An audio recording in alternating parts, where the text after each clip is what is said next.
Good morning. Welcome to the discussion, the green transition in Bulgaria, opportunities, benefits, and cost solutions. Does Bulgaria need new nuclear power facilities? This would be the topic that we're going to be discussing this morning. My name is Gennady Kundarev. I am the senior associate in D3G. Before I welcome our hosts today, I'm just going to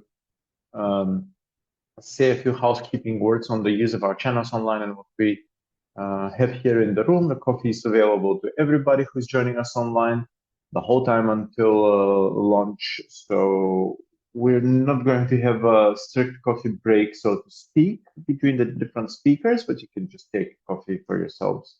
We're going to have a very, very long and arduous but productive talk. And so feel free to refresh yourself with coffee and water as we go along. For everybody who's joining us online, we have English language interpreting. So if you need to hear, please switch between the interpreting channels on Zoom.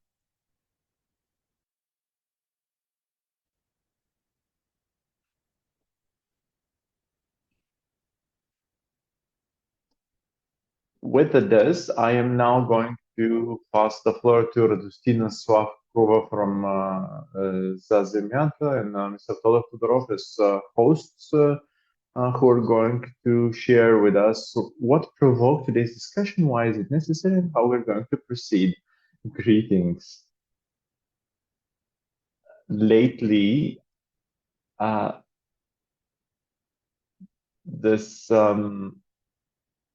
there are actions, very aggressive actions by the government, by the parliament on a new nuclear power plant in Kozloduy Unit 7. And what happened was there was a very serious breach of the laws enforced with these rapid decisions, which are not based on feasibility studies, on public discussions, even on economical analysis. Should there be a new unit, nuclear power, and why? And so we have a lot of violations that kept accumulating. We reacted. We sent a letter to the relevant institutions, to the Ministry of Energy, to the Prime Minister, to the Parliamentary Commission on Energy, and also to the US Embassy. Neither of those institutions responded to our communication, and because we don't have a response to the communication wherein we describe the violations of the law and the ordinances in the decision making. So we're basically disputing the decision making itself, the decision making process. We decided to have this discussion, which will be broadcasted. It will be broadcasted to our colleagues. The European Commission is invited as well.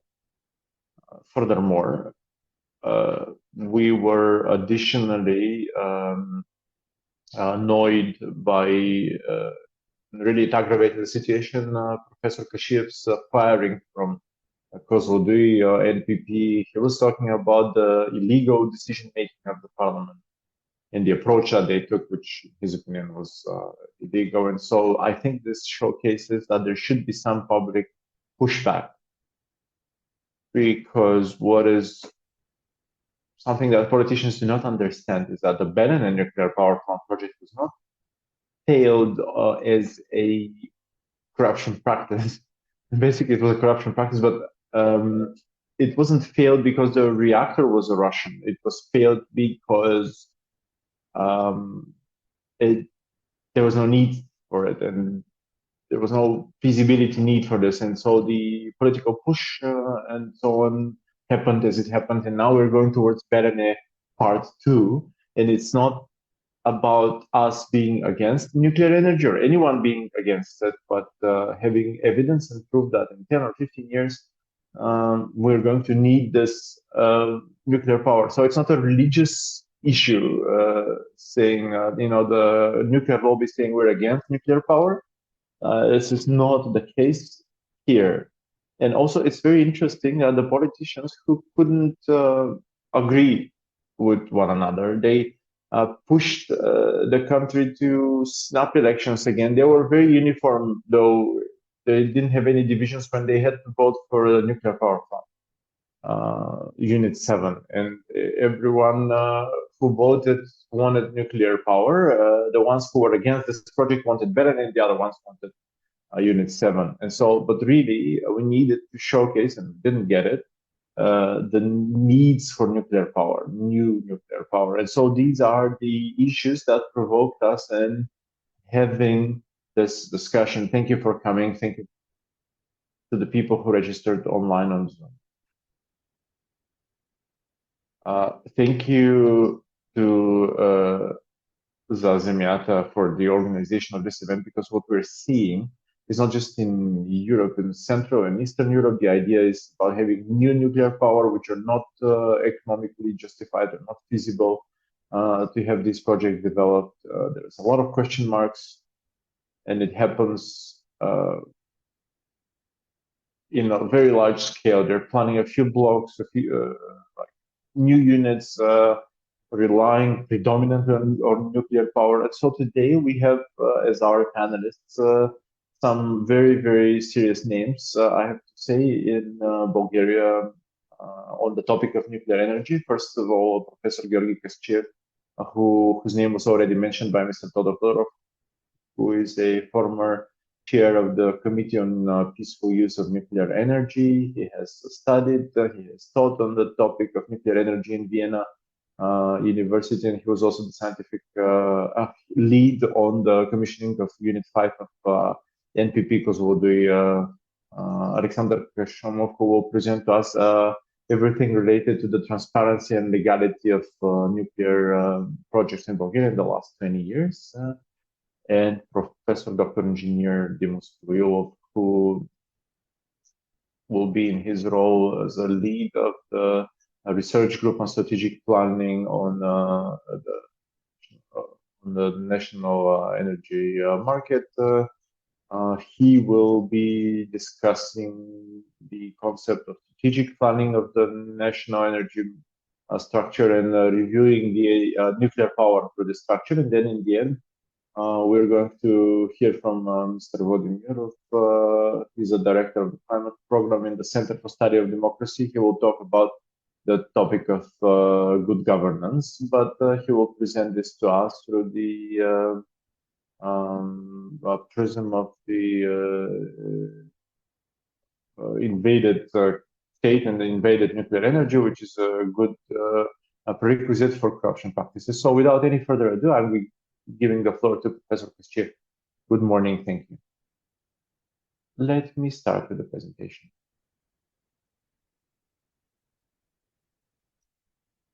All right, I hope you can hear me.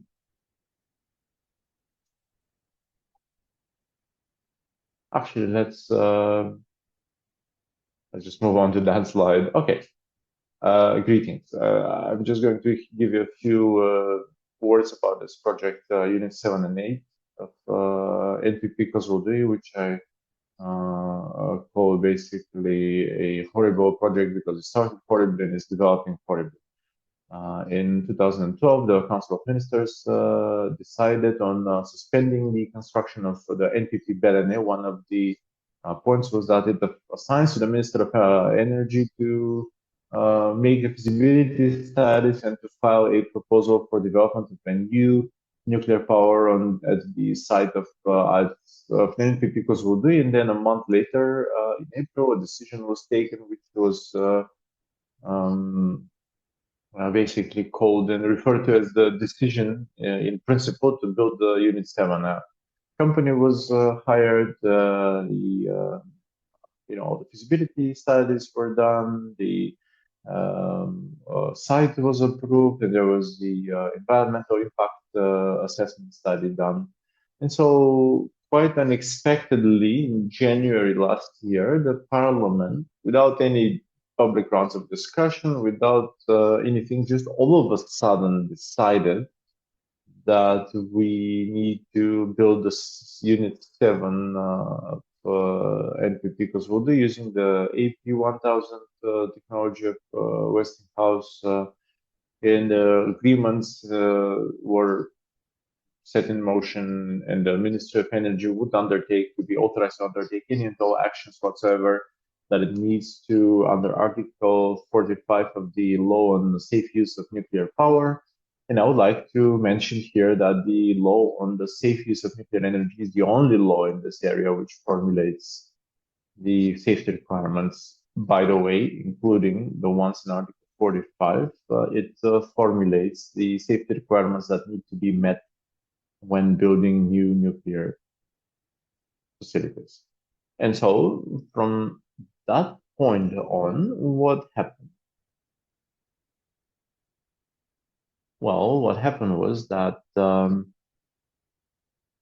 let me just delve here a little bit into the text of the law. The law says the Council of Ministers is authorized to take a decision to build new nuclear power. However, this decision cannot be taken lightly, just decided that the Ministry of Energy actually needs to fulfill a series of analysis on all safety aspects and social, economical aspects of this energy project, spent fuel processing method, and so on. The minister has to and must organize all of these analysis and evaluations, make them publicly available for a public round of discussion at least for 1 month.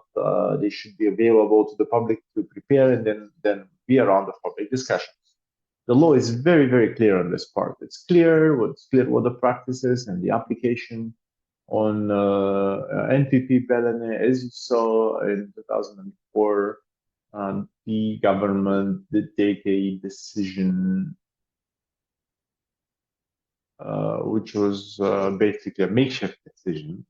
Anyway, but it's considered that the decision was validly made and the analysis were done. And then in 2005, in the 10th of January, in the National Palace of Culture, there was a public round of discussion. And a month afterwards, or 4 months afterwards, the Council of Ministers took the decision to build NPP Belen. So the law is very, very clear.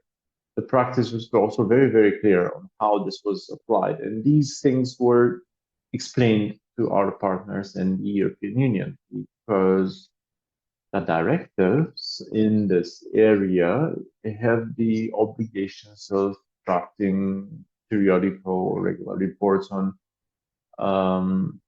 fulfilling these directives, nuclear safety, spent fuel processing, and so on and so on. And these reports clearly indicate how the minister should file this in this report, how they should contain the evaluations and assessments, and they're available to the public to become familiar with it, and then a round of discussions. And if you look at NPP, because of the new powers statutes, basically it stipulates the same procedure.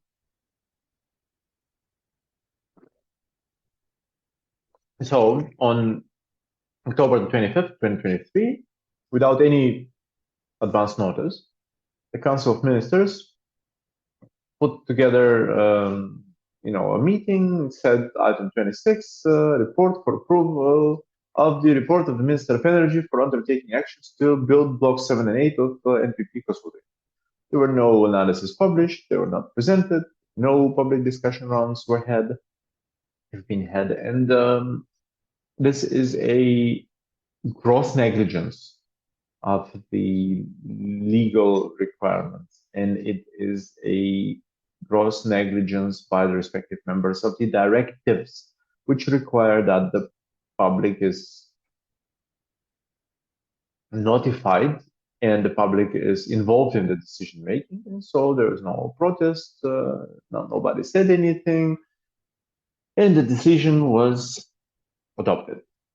And in my opinion, because this is a gross breach of duty, this was appealed, and there is already a lawsuit in Supreme Administrative Court to to repeal this decision. What were the arguments that were mentioned?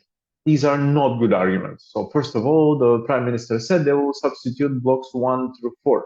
We stopped them, decommissioned them 20 years ago. So everything is already it's substituted by other energy facilities. And then AP1000 can quickly change and cycle through its power output. And each and every nuclear power reactor can cycle upcycle or downcycle and produce more or less, generate more or less energy.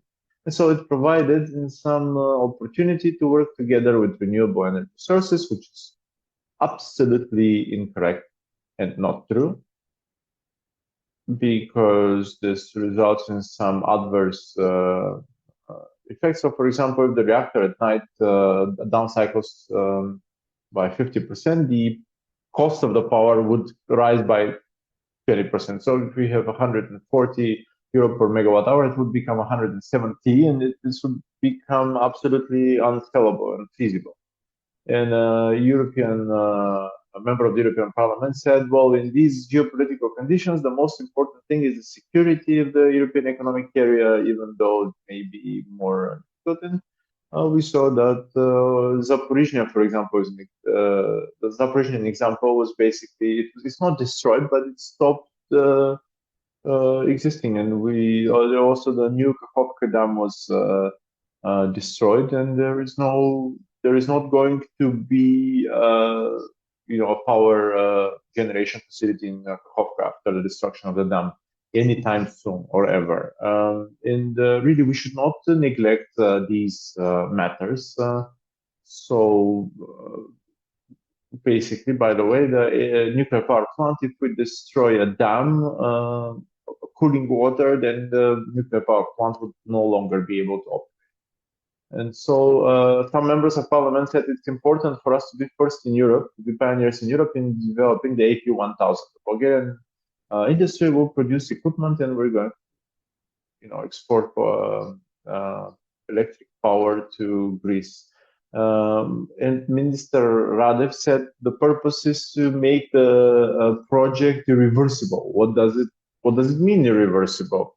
We should not be looking to sign an agreement that we cannot revoke. We're going to have to finish it, even though it would be onerous for us. The conditions, if we decide to cancel, would be much more onerous, and that's the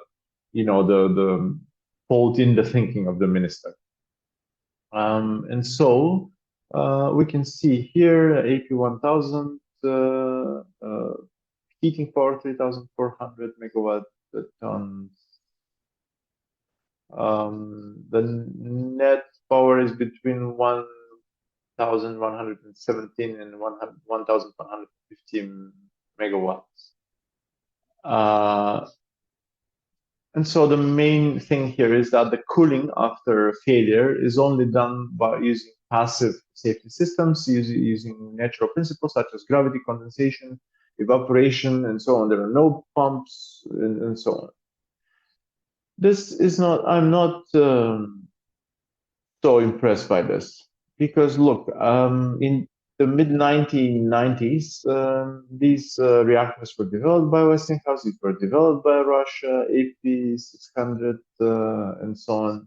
There was a consensus that using passive systems, you can recover basically drain the heat, the residual heat, or dissipate the residual heat without after a potential catastrophe or emergency. Westinghouse went on, it created this reactor, but neither of the two other producers of equipment went this way, which is very indicative.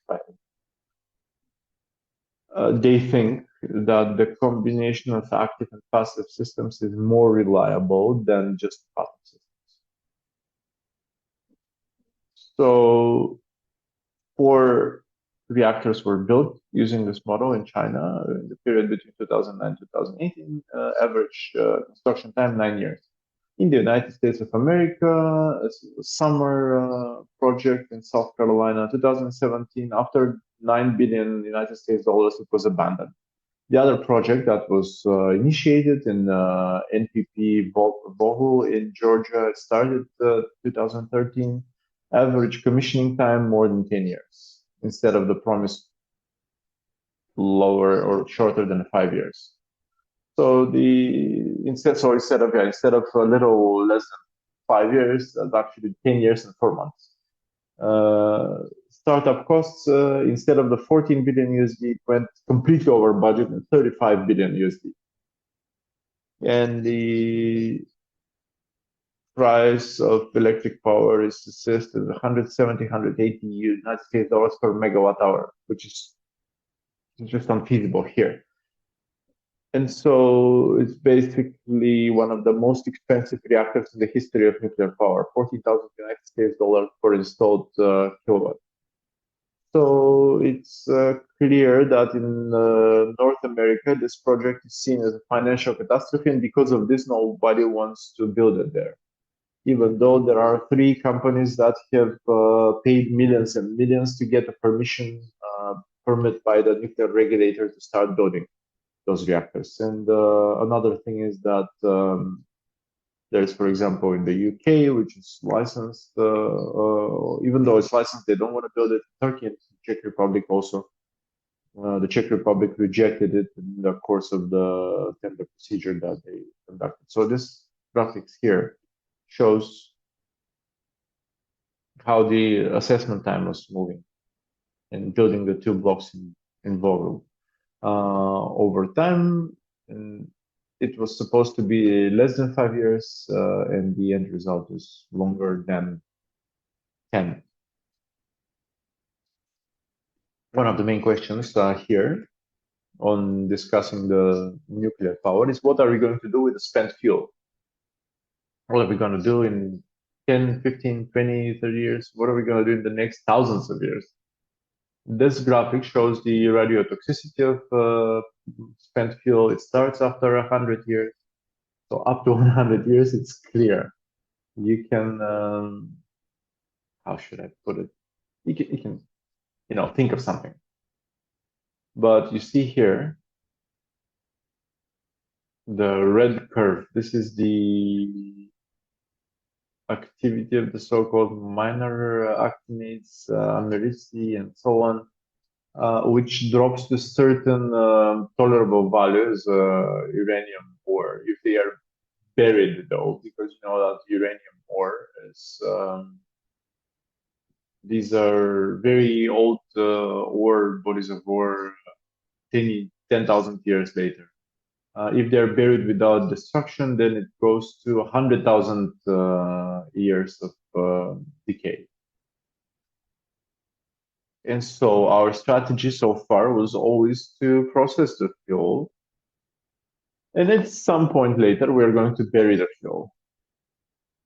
But for this purpose, it had to be delivered, shipped, and of course, the program was sabotage in 2015, and 2 years, then the first Ukraine invasion started, and then it really made things impossible. So instead of decreasing, the mass of spent fuel is actually increasing over time, and now this year it's about 1,000 tons of heavy metals in spent fuel. And so we have a penal procedure enforced upon us by the European Commission. There are no actions whatsoever on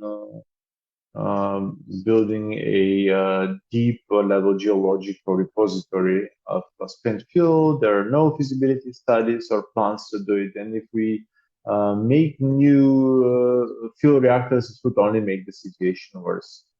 In this project, we have a repeat of the situation with Belen. So first of all, it was 12 billion euro, and then the red line was 14 billion United States dollars. But these are just plans, and the facts are in NPP Vogel was $35 billion. And this assessment by the biggest investment bank in the world globally, Lazard, says that the investment in the United States for AP1000 would be ranging between 10.5 and 17.5 billion United States dollars. And the factor that the entity bubble was, much more than that. And the French Court of Accounts is evaluated in 2020 for a 1,650 megawatts in Flamanville, 21 billion United States dollars.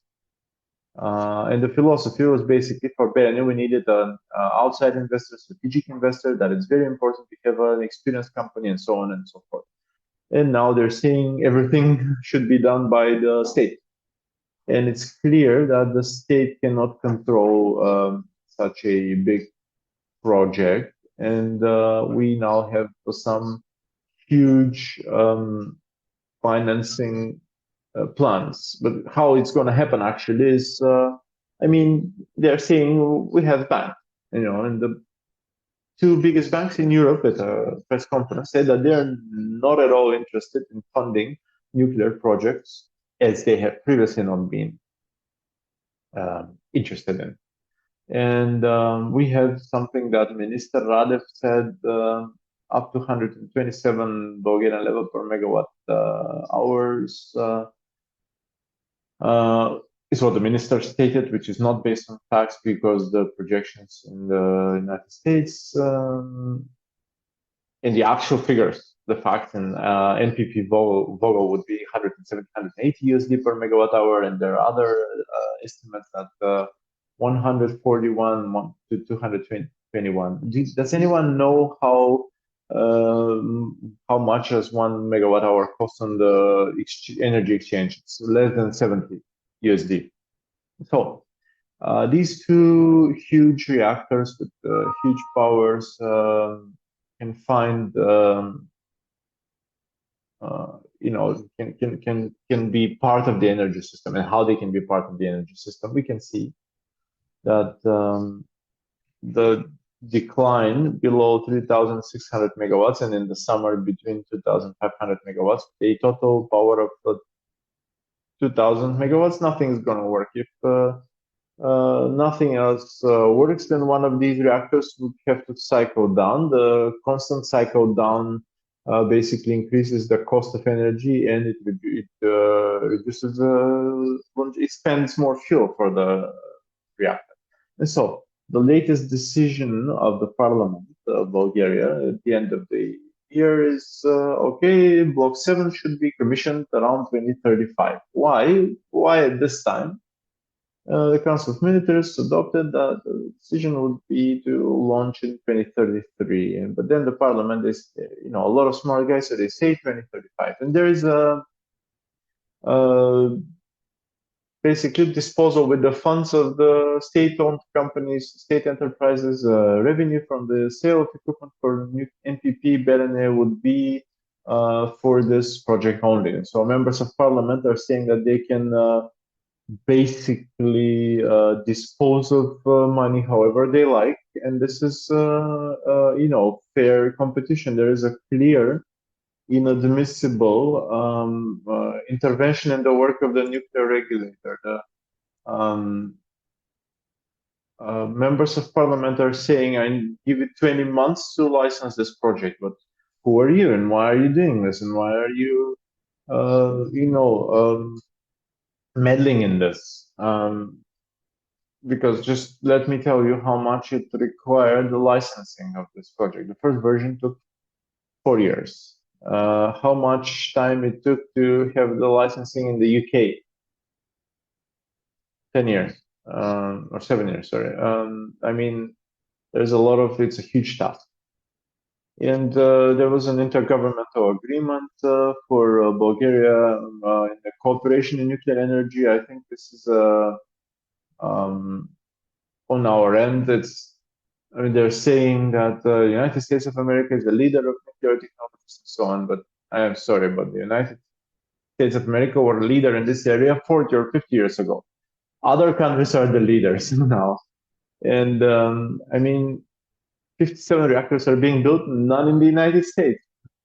And how many reactors were built since the start of the century in the United States? 3, in China 52, in South Korea 7, for outside of the country. So leaders are China, Russia, South Korea, France, and not the United States of America. There is a really scandalous article of the public procurement law. So the ones who signed it agree that Bulgaria will receive or will try to receive an exception or a permission by the European Commission to not follow market procedures to select uh, a company that does the construction and the contractors and so on. So in my opinion, this is really truly a scandalous thing. I think this is lacking on our side. And now, in conclusion, we need the work needs to be done by the National Assembly first. It needs to take away the powers and stop this corrupt symbiosis between the executive part of branch of the government and other factors. Because each ruling of the Council of Ministers is confirmed by the National Assembly, which dilutes responsibility, and no one assumes responsibility for anything. So, unfortunately, in my opinion, this project is truly grotesque. The main question is, do we need new nuclear capacity? I think we may need replacement capacities for units 5 and 6, which will happen a long time ago. Thanks so much to Professor Kostchev. It was a very easy to follow review of the situation. Just let me add something and then we will have questions and answers.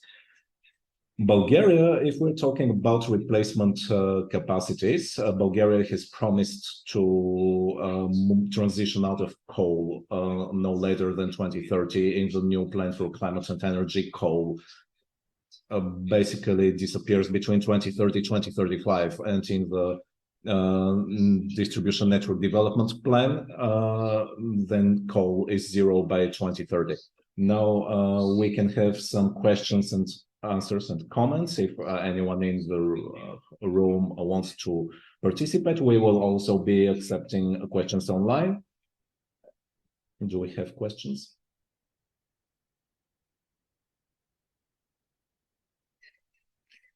Hello, I am Maglena Antonova from Greenpeace Bulgaria. If it's not too technically complicated, can you tell us a bit more about this increase of the value of energy when the unit works at a lower capacity? Is this related to a higher usage of some resources, or if you can tell us a bit more?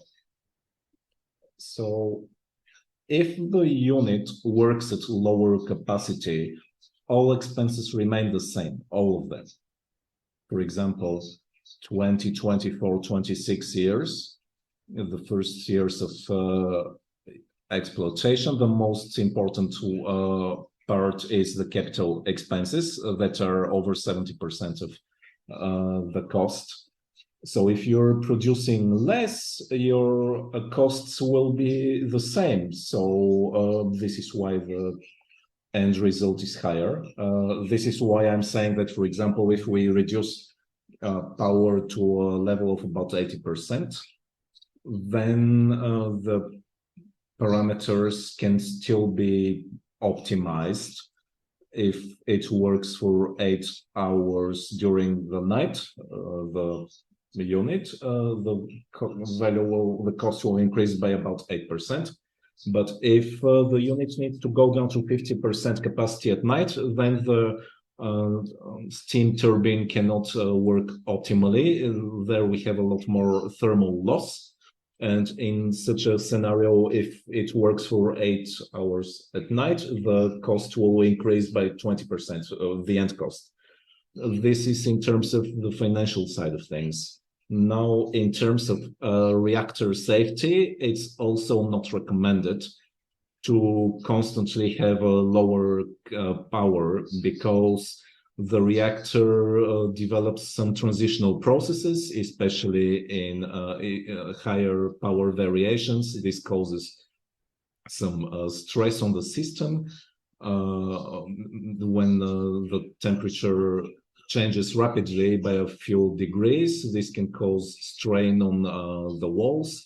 So this is why it's not recommended. Also, the equipment in when you have huge power varieties, this is just not good, and it's proven by the experience of France, where they use their nuclear reactors to regulate their energy system. This is why I am profoundly skeptical. And I don't think the units can work in a good system with hydroelectric plants. No, they need to work at 100% capacity. This is where it's safest to.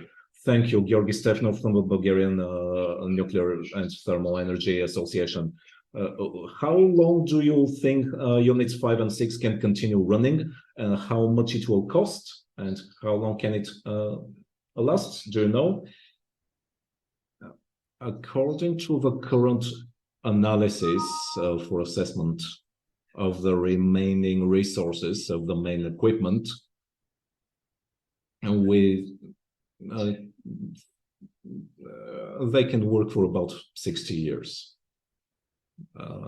a total until about 2050. But this can change because everything depends on the subsequent analysis.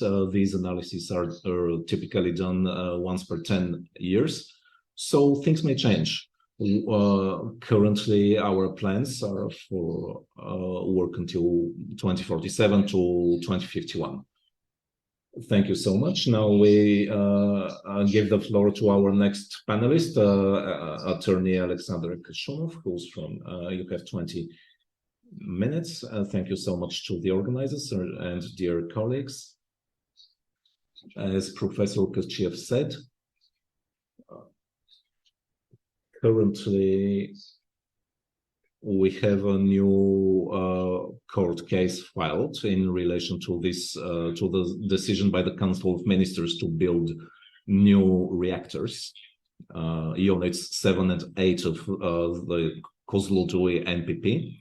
To answer the question, what is actually going on, I think we need to talk a little bit about what happened in the past, because in Bulgaria and many other places globally, I think people were forgetting history, and history is important because it sets the context.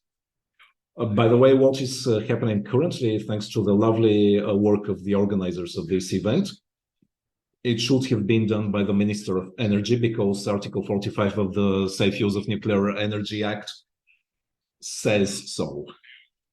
We should have had a discussion based on these three analyses by the nuclear safety analysis, which includes the technology, the social and economic impact analysis, and the matters related to spent nuclear fuel and nuclear waste. These three components, as Professor Kirchiev and other experts said, they are interrelated, because you cannot solve one of these issues, like the technology or the nuclear waste, or what happens with spent nuclear fuel. You can't solve this in isolation, because this affects the cost. Are we making money, or are we losing money from it as a society at large? So they're all related, and to replace these lacking efforts by the minister and by the government, let us start by saying we live in a society based on a new tenet, in my opinion, that comes from the Round Table in 1990, the Constitution of 1991. We resolved to change our society, and state power had to be transparent and friendly to the citizens, and citizens needed access to information, and they have the right to be informed, not to be lied to, as happened in the horrible accident at the Chernobyl NPP. Secondly, citizens of a democratic society have the right to social participation when important solutions and decisions are being made. And thirdly, the rule of law and protection of fundamental rights. These are the three pillars of the Aarhus Convention, as you know as well. For this new principle of society, the Chernobyl nuclear power plant accident, it had a great impact there. And we had a criminal conviction, which was very rare for communist countries. A criminal conviction for lying to the citizens. It became it was enacted because so many people died from various diseases, cancer and so forth, as a result of this accident. Of course, we also have the more recent example of the Fukushima NPP, and now the question about the war in Ukraine was mentioned as well. To begin with the history now, 20 years ago in April, Petr Penchev, the deputy chair of the Bulgarian ecological organization called Ekoglasnost, he requested access to public information according to the law from the Ministry of Energy. Information if there was any decision adopted to restart the Belene NPP. Why did he request this information? Because Belene was a project that was closed in 1990 and 1992 by the National Assembly and the government. But suddenly we started seeing PR tours by the then Prime Minister, Mr. Saxe-Coburg-Gotha, and we were hearing talks about restarting the construction works for the Belene NPP. And then the ministry lied and said that no such decision was taken. However, the Council of Ministers that we had defeated in some key cases under the law for access to public information, the Council of Ministers did provide a copy of an actual decision. This is how we learned that the Belene NPP was restarted. This is when the Ekoglasnost movement and ER Haverkamp from Greenpeace filed a petition to the Supreme Administrative Court to dispute the legality of this decision, because why am I reminding you of this? Because we are in the same situation today. Once again, it turned out no one had analyzed the technology, the socio-economic impact, or the nuclear waste and the spent fuel. Back in the day, the Minister of Energy had submitted a proposal to the Council of Ministers that were 2 pages for construction of a nuclear power plant. And even back then, my colleague said that you need a lot more documents to turn a garage into a coffee shop.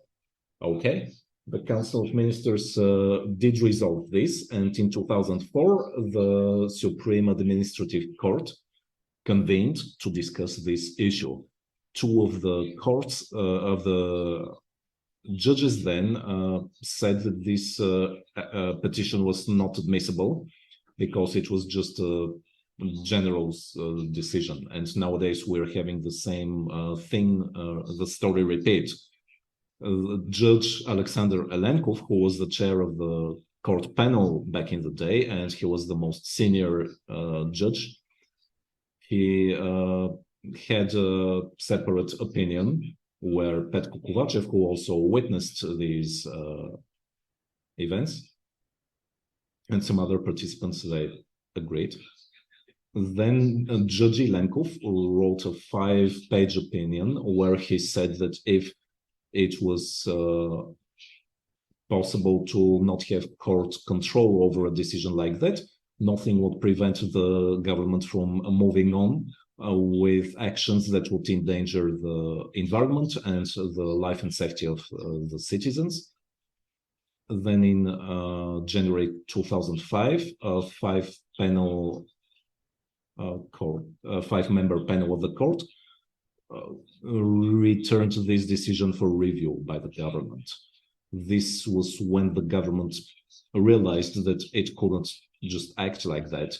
Of course, we had other problems. We had 10,000 pages of documentation that was marked as for official use and was not accessible. We had to fight there. Again, our CEO, Gergana Zhuleva, made a lot of noise to have access to this information. Yeah, between Christmas and New Year's, exactly.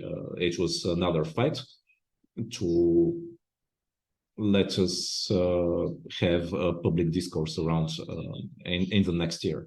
Then in February in February 2005, a new resolution was adopted. It was appealed again, and then the Supreme Administrative Court, with a 3-member panel and then a 5-member panel, agreed, resolved that the analysis was completed, the public discourse had been carried out, but we still didn't have analysis about the nuclear waste and spent fuel. So it's weird if you prove something that doesn't exist, but let me not go into legal details here.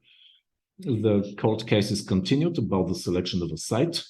Petr Penchev filed another case then about the selection of a site for the NPP and the documentation for selection of the site, which happened in 2007. This documentation revealed in a little note hidden under number 133. It became apparent that the Nuclear Regulatory Commission said that they weren't seeing any analysis about the spent nuclear fuel and radioactive waste and their management. There was nothing.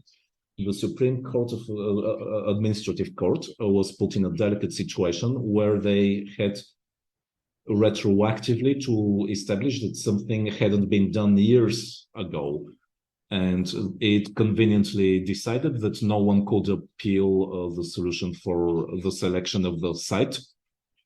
In a 5-member panel of the court, Judge Elenkov once again dramatically distanced himself from the opinion of the other members. And once again, he argued that it was very important when we are talking about nuclear facilities for the citizens to be able to defend their rights in front of the court, because it was about their health and safety. We have many other cases about access to information. Petko Kovachev had a case like that in his organization. The Market Economy Institute had cases. Petr Penchev, once again, I won't list everyone. I have listed them in an article in Mediapol from 2013. And we have a text on our newsletter that I can provide to you later to list all of the cases. So moving on, in 2011, we had 2 interesting questions about nuclear facilities. The first one was about the attempt to restart the small nuclear reactor at the Bulgarian Academy of Sciences in Sofia, which was built in the 1950s, when I think the whole idea about nuclear energy and the nuclear safety rules were at a different level. But there was an attempt for such a restart and an environmental impact assessment. With a decision from 2013, the Supreme Administrative Court, 3rd panel, cancelled this decision and the environmental impact assessment. This court ruling was confirmed by a 5-member panel. Then at the same time, the Ekoglasnost ecological organizations filed a request for repeal of the environmental impact assessment for a radioactive waste storage depot, because it was on the surface and not deep underground. Also, in 2011, when this case started, it was initially suspended because there was a, quote, lack of legal interest, unquote. This is something interest, no legal interest for the petitioner. So a 5-member panel cancelled this. Then in 2013, first a 3-person panel and then a 5-person panel of the court once again cancelled this environmental impact assessment. And thank God, the Bulgarian government pulled back at least this project, because it was going to happen in a lively part of the Sofia city with kindergartens and schools and so on. Now, this case with the National Nuclear Waste Storage Depot, the environmental impact assessment decision was cancelled because there was a regulation there that required a document by the International Nuclear Energy Association. And after this nuclear waste storage depot was cancelled, because surface level storage was less safe and the law required deep storage. And then the Council of Ministers, in an interesting tactic to pass the ball between the Prime Minister Borisov and Warshawski, another Prime Minister, the Council of Ministers, immediately after this decision, cancelled this requirement that introduced the International Nuclear Agency standard. And all of this happened after the Fukushima disaster, when the entire world saw that it was important to work for more nuclear safety, and the European Union developed its legislation for that purpose. After the cancellation, we had a new case against this cancellation. A three-member panel of the Supreme Court of Administrative Court ruled that the petitioner had no legal interest to file such a petition. The five-member panel dramatically split 3-2, with two judges having a very well-grounded position that it's impossible for a strategy that is required by law to be subject to public discourse. You can't agree that that strategy can be changed without public debate, without clarity about the project, and with no one having the right to even question the validity of such a decision. Now, moving on. In 2015, we had two questions that arose. Question one was about the continuation of the life of units 5 and 6 of the Kozloduy NPP. That continuation of the unit's life was happened with a decision by the Ministry of Environment and Waters about the environmental impact assessment for these activities. Since the petitioners, that once again included the Eco-Glasnost movement, since the petitioners questioned this, they were sanctioned with the legal costs of about 20 to 50,000 levs.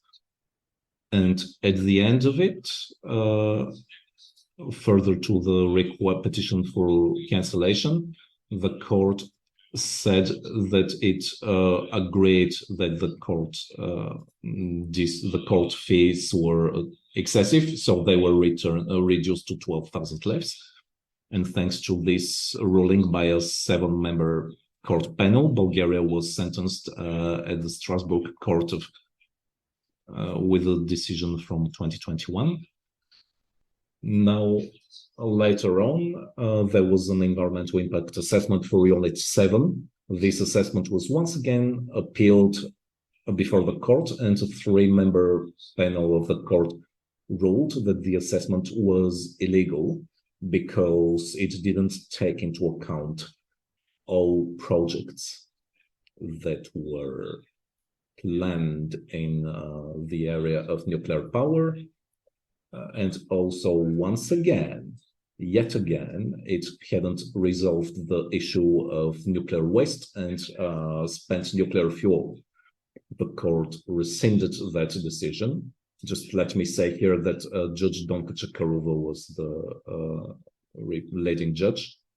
She still works. So a 5-member panel of the court cancelled this decision, and then also, I think, a 7-member panel later on refused to cancel it. And this is how we laid the previous ruling on the court case before the current one in the Belene NPP saga. In 2018, the chairs of the two political parties, the Democrats and Yes Bulgaria, they filed a petition against ruling of the Council of Ministers, a new ruling that was slightly obscured, to restart the Belene NPP. This restart was carried out in a comical but also tragical manner in terms of the potential outcomes. They cancelled the decision to cancel the decision for the construction of Belene, since the Supreme Administrative Court, fourth panel, provided instructions under the case from 2018 that said that political parties could not be accepted as interested petitioners. Then the court case was continued by the chairs of the two parties, Atanas Atanasu on behalf of the Democrats for Free Bulgaria party, but acting as an individual, and Hristo Ivanov, who was the chair and continues to be chair of the Yes Bulgaria party, once again acting as an individual. Then in the beginning of 2021, prior to that, the Supreme Court, Administrative Court, had ruled that the entire society was affected by this matter, and the case was announced in the Bulgarian State Gazette, but then the leading judge retired in the beginning of 2021 and ended the case by saying that no one had a legal interest to dispute a decision to build a nuclear power plant, even though the deadline for appeal of this decision was missed, and we will leave the question why unanswered. Regardless, we managed to fix the deadline with Hristo Ivanov's petition, and we appealed before a 5-member panel that made the appropriate ruling. After this historical review, now we're living the moment where the decision to build units 7 and 8 was adopted without a single analysis, without a single word. Unlike the proposal by the Minister of Energy in 2004, where the 2 pages and proposal also had a small report. I forgot by whom was it by. And Worley Parsons and Deloitte. So Deloitte and Worley Parsons. So it was a 20-page report by Worley Parsons back in the day. Now we don't even have a 2-page report about the technology or any other of the questions under the Bulgarian law. Instead, we woke up one day at the beginning of this month of March 2024 with yet another secretly proposed cancellation of the entire procedure under the Bulgarian Safe Use of Nuclear Energy Act without public discourse, proposed by Mr. Delian Dobrev and his colleague from the Bulgarian DSP party.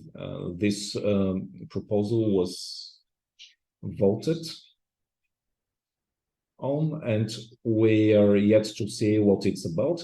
I think, in conclusion, that the topic of nuclear energy in Bulgaria obviously is the subject to huge interest, which also leads to adoption of non-transparent, hasty decisions without analysis, without studies, without public debate, and with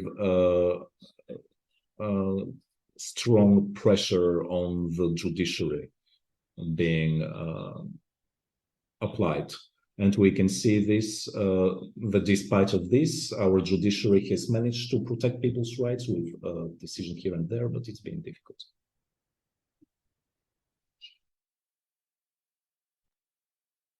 Thank you, Attorney Shomov. This sounds like an endless stream of ever-repeating stories over the years. And I am now tempted to ask, has there been anything that's been done according to the procedures that you have been able to find? And I have a second very short question. Is there a new generation of people who are asking questions? Because I can tell you right now that you are working with with those people who know a lot. They have been through a lot, and I am very happy that you haven't had burnout in all those years, that you've experienced all these things, and still you're able to go strong. But is there a new generation coming? I mean, thank you for the question. I'll try to be as brief as possible. So, because I've always been an optimist, I believe many things have been done over the years. The very fact that the governments wanted to look for the support of the parliament to wash their hands clear of this absurd referendum, which was once again to dilute responsibility. Still, because they play this game quite a lot, it shows a certain level of development. Unfortunately, I believe that the idea of having some development was basically collapsed in my mind, because there were some politicians who said basically that there is no grounds to dispute any decisions for a nuclear power plant, and it's possible to actually make these decisions without any analysis or assessments. So, new people. One of the appellants in this case is Mr. Petar Kajov, who is a young guy, but he's free electron. He has worked with NGOs. He's associated with NGOs, but there is not like a larger circle of people who are acting together. And then now Professor Koschev and all the other researchers, in the terms of academic knowledge, I believe that it's the younger generation doesn't represent so well in this regard, although I'm very happy to see that our colleagues here from CE are, the colleague here from CE, he's a bit younger. And so I think we are tired. I think Petar Penchev is already 8 years old. We can't all be just the same, same old people carrying the torch. Sasha, thank you for this very detailed statement. I've forgotten maybe more than half of these things, and it maybe would be even good to write this, to put it in writing. So some clarifications, by the way. When Judge Yelenkov wrote his special opinion, and then the 5-member committee repealed the commission to the third 3-member committee, there was no longer a dissenting opinion. And I'm going to explain why. So Konstantin Penchev, the Supreme Administrative Council president at the time, used his repression tactics to the utmost to repress the dissenting judge, and the dissenting judge afterwards wrote an opinion that he's very sorry for dissenting. And this is one of the worst things that on these matters that the Supreme Administrative Court has done. Now, on the symbiosis between the parliament and the government right now that we've been seeing for the last few years, this is the dirty little secret of the so-called political assembly, because the Council of Ministers refuses to act, but then the parliament says, act because we're going to support you. And this first decision that they took started with a stupid thing that the Возрождение political party did. Everybody liked it, though. And unfortunately, the Constitution Court is in on it with this lawsuit about Kozloduy, which has a definition that they're not going to proceed forward with this because a decision of the parliament on Kozloduy, which was in January 2021, when there were two awful decisions. One was for Maritsa East power plant, and the other was for Kozloduy. They're not going to proceed forward because there were no strategy for development of the energy market and the energy situation. This decision substituted the part for the nuclear energy, and it was a strategic document. It was crazy. I'm going to send you the number, read it. But, the conspiracy at the moment is at a very high level, and there is no state institution to support real action and legality. Thank you. May I add to what you just said? Yeah, indeed, this political assembly, this horrific combination. Let me give you another manifestation of their actions. So you remember that units 5 and 6 useful life cycle was extended a few years ago.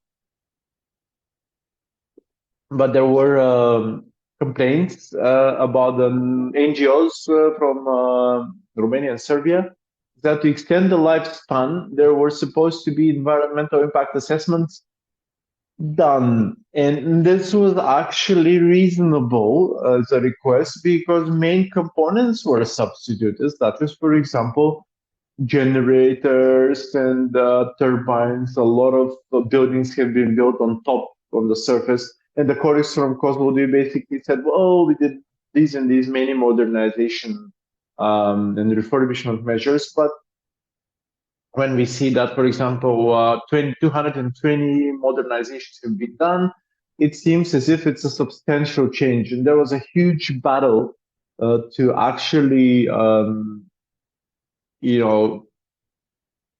this convention, really make a judicial ruling against Bulgaria. And there was an agreement in place instead, where the next time a license is issued, then environmental impact assessment should be done. So what did the parliament do? Headed by Mr. Delan Dobrev, the infamous Mr. Delan Dobrev, they filed a proposal where that the operation license would be changed. So instead of every 10 years renewal, it's termless. And so if it's termless, then there is no extension and there is no environmental impact assessment. And they said, we scored the goal that we took the lead with. It's 1-0 to us. And there is now an environmental impact assessment for Unit 8. But none of the people who are affected by failure to comply with the agreement, they're not going to look at this question in a gentlemanly way. They're instead, I have to say, going to be as obstructionist as possible. So this is what the situation is. Thank you. As a moderator, I really find it's very difficult to really stop you from speaking because I think everything is very relevant. But now I have to go to the next panelist, Professor Stoilov. May I ask to load the presentation on the screen? Yeah. Thank you.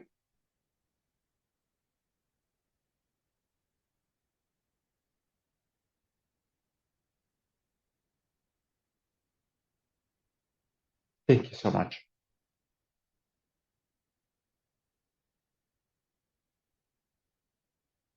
Dear colleagues, dear friends, first of all, accept my sincere gratitude. Please accept my sincere gratitude for the trust that you bestow upon me and the invitation to participate in your discussion on the topic of the green transition and whether Bulgaria has a new nuclear power plant. In this presentation, I would like to say a few words about the green transition as part of a large-scale global process, then the energy development and its strategic planning, and then I'm going to answer the specific question whether Bulgaria needs new nuclear power. It's a popular opinion that the term a green transition or green economy have started since 2019 when the European Commission has published the documents on the so-called Green New Deal, but actually the green transition has a much longer history.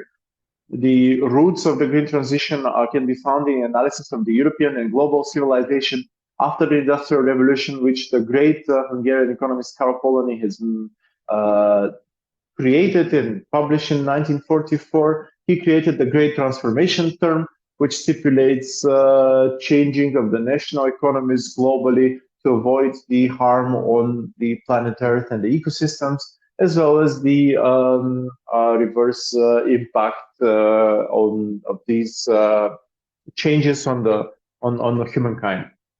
Many years have passed and many activities have been done on developing the Polanyi philosophy. And in 1980, for the first time, the sustainable development was used officially for the first time. In my opinion, The correct translation should be, and there is a translation in Bulgarian which is not translatable back in English, but basically he believes that, I believe that this is a wrong translation in Bulgarian. Regarding the development of humanity and the planet in the report of the International Union for Conservation in Nature.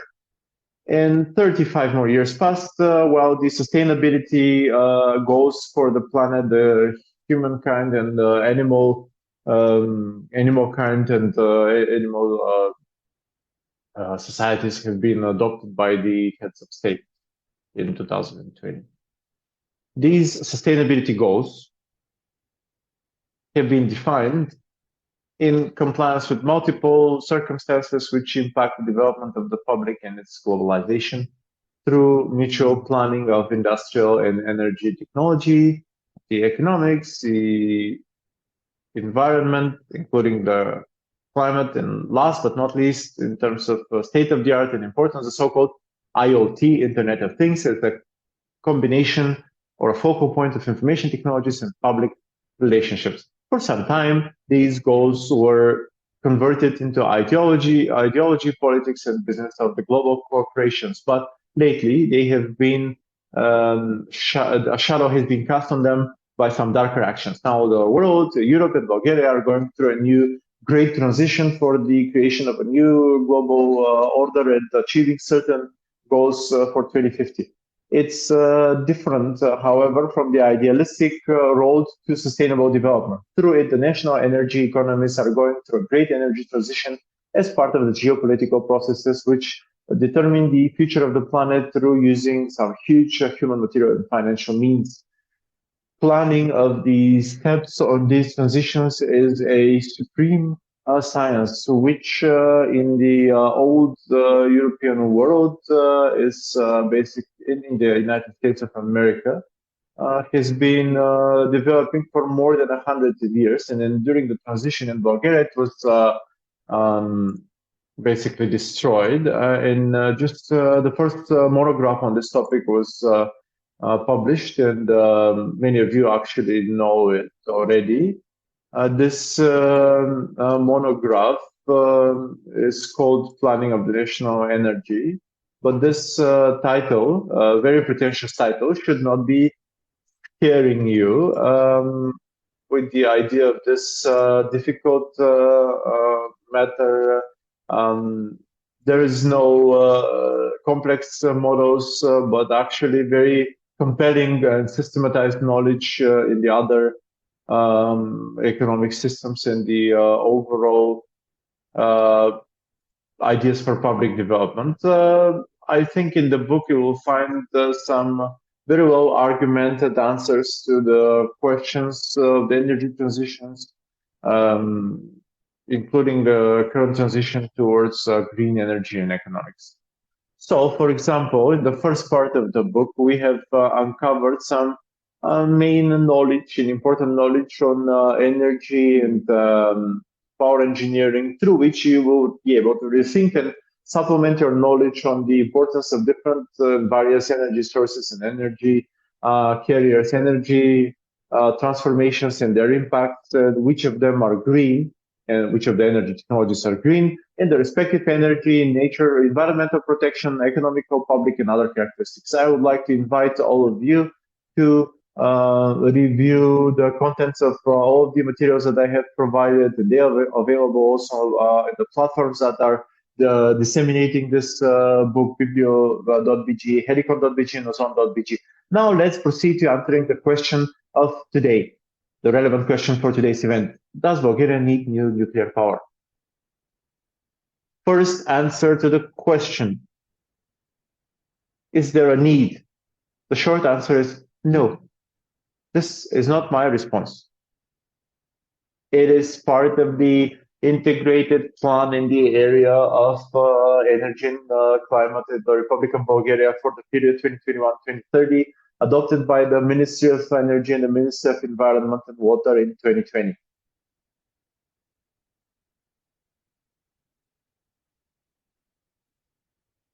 Pages 17, 162, and 257 of this plan stipulate that the new 2,000 megawatts of nuclear power are not necessary for the national energy mix, but they are instead designated to be exported. I am not going to talk about who is going to gain from this export and who has financed this text in the so-called plan, because you all know the public secret. And I'm going to proceed and give you the second answer.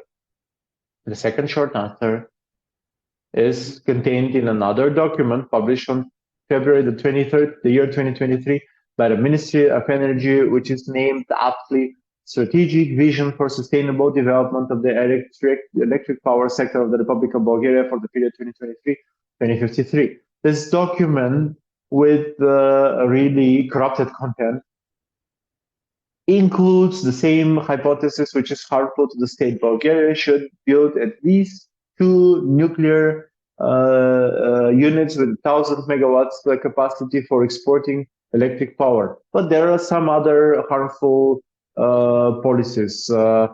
This is the on multiple occasion the policy which is harmful to the nation is being praised as Bulgaria being the traditional net exporter of electric power for the whole region.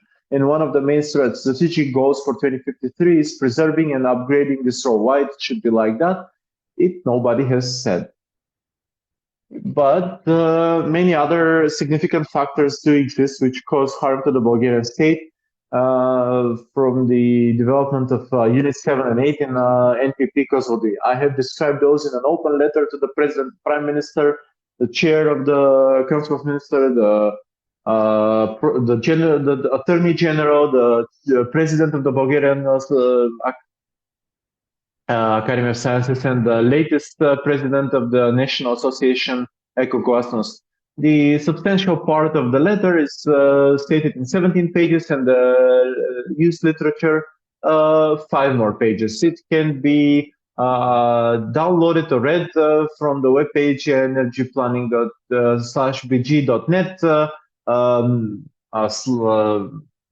and then publicatie in Latin letters. The letter was filed to the file keeping offices of the respective state institutions on January the 10th of this year. As you may probably guess, so far, not even one institution has chosen to respond.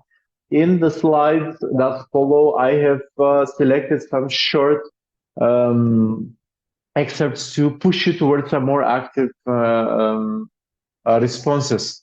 Is the operation of nuclear power of the type AP1000 in the Bulgarian electric energy system admissible? Is it admissible? For this particular type of power facility, the answer is again no. Because, first of all, because of the energy lack of efficiency, working at full capacity, energy efficiency factor is not surpassing 30%. For the lower temperature and steam pressure compared to the other steam power stations. And then this coefficient, as Professor Peschev has on multiple occasions emphasized, that it should operate with a lower than the full power, which would be inevitable. Then, lack of economical feasibility. According to the World Bank, Lazard, and other financial institutions globally, the value of the new designed power stations is higher than the highest ones. So these are the additional prices of the power energy market in the capital no longer can be reimbursed, or the capital investment can no longer be returned within a reasonable and feasible time frames. And then another possibility is because of the higher prime cost of the price of electric power generated by other operating aggregates, and a wide range and the impossibility for a frequent upcycle and downcycle, or startup and shutdown, which somewhat has been overcome in the French reactors, but not in Bulgaria, for example, in the technology that we're going to implement.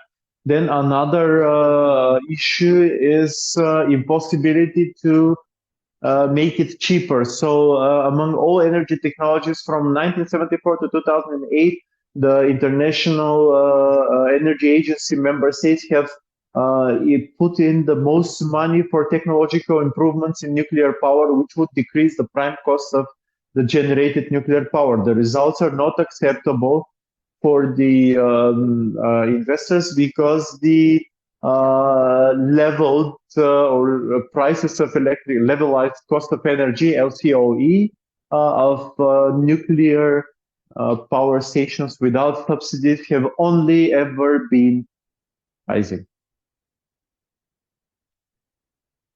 Over the course of this time, the technology for generation of electricity from renewable energy sources are using much less funds, but the cost is decreasing. The investment in photovoltaic power plants is now being recouped for 4 or 5 years, and in wind power plants less than a year. And that is why the rich countries have stopped building nuclear power in Spain, United States, Luxembourg, Spain, Denmark, Portugal, Switzerland, and so on, to continue generating the revenues for the respective nuclear industries. The owner now have focused the activities on funding and building nuclear power plants in eastern countries, which agree to use the to invest in lower rate of return, which is the lower in terms of the investment threshold. The difference between the two norms indicates the degree of the respective country become poorer because of the implementation. And the last factor is failure to pay for externalities. The economic consequences of all damaging emissions, harmful emissions, affect not only the buyers on the respective energy product, but also all the people on Earth. And determination of the value of the costs of these harmful processes. This is a complex process which is characterized by separate economic category externalities. And so the public price for a single energy product becomes part of the private, clear, inherent in the public or the external. And so the monetary expression of the nuclear failures could reach tens and hundreds of billions of euro, and the society has a huge level of disconcernment on such failures, and there is no the trading systems and the emission systems do not include provisions for payment of the cost for such failures, catastrophic failures. And so the conclusion is that nuclear power plants are not equal to the other systems on payments for externalities, because all other energy installations are paying for discharge, greenhouse gases, and so on, other harmful emissions, but nobody pays for nuclear, the nuclear externalities. And the conclusion now is whether Bulgaria would be able to participate with a profit and benefit or a loss in the transition toward low carbon economics. And the answer to this question depends on the quality of development of the planning process of the Bulgarian national energy. Such planning so far, state planning is actually absent. There are no other organizations which are systemically in an organized manner or with submitted organized information would be working on these matters. And that is why we're always ill-prepared to ensure that we can make the decisions in this way. As the attorney at law Kashumov already mentioned also, this process is not done systematically and it's not created systematically. But let me give you some evaluations. At the global financial specialists are evaluating that as a result of the transition to a low carbon economy, the global financial systems would gain additional revenues of $1.5 trillion, depending on the actions and the policies undertaken. And the transition for the low carbon emissions transportation could gain $3.5 billion or lose $2.5 billion. But all of this depends on energy planning, and unfortunately, we don't have energy planning in Bulgaria. Now, let's ask a rhetorical question. Is Bulgaria going towards profit or towards a loss by the so-called gap in the energy security? Because of based on which energy prices should be increased for the end consumers. Basically, the governors are saying, or that the gap is caused by the decrease of end price towards user. And I think that this gap is actually caused by the transfer of $1.5 billion Bulgarian level to the new nuclear powers enterprise.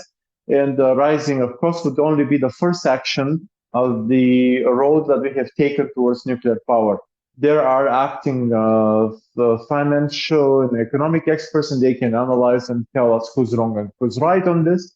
But now I would like to wrap up by returning you to the thoughts of the large scale of this issue for which we have been all gathered here today by our gracious hosts, Zazimata. When the Institute of Nuclear Research and Nuclear Energy had basically banned this the publication of this prepared book by the publication house of the Bulgarian Academy of Sciences, I was really astonished by the censorship that existed in the biggest scientific organization in the country, which is done in the conditions of a democratic Bulgaria.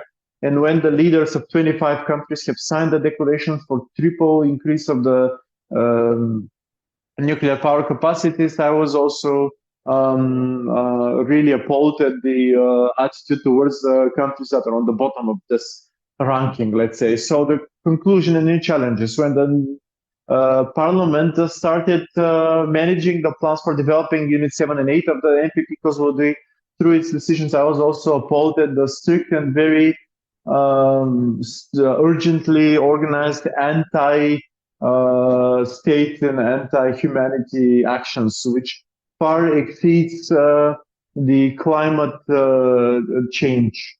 And in this globality of the issue, the personal horror experienced by a single citizen and a single scientist is just a drop in the bucket. But the organized discussion by the hosts gathers a lot of drops in the bucket. But even those drops, many drops, are not enough to return to the Bulgaria to the world, and to return all of this to the world. To solve this issue, we need a whole ocean of drops.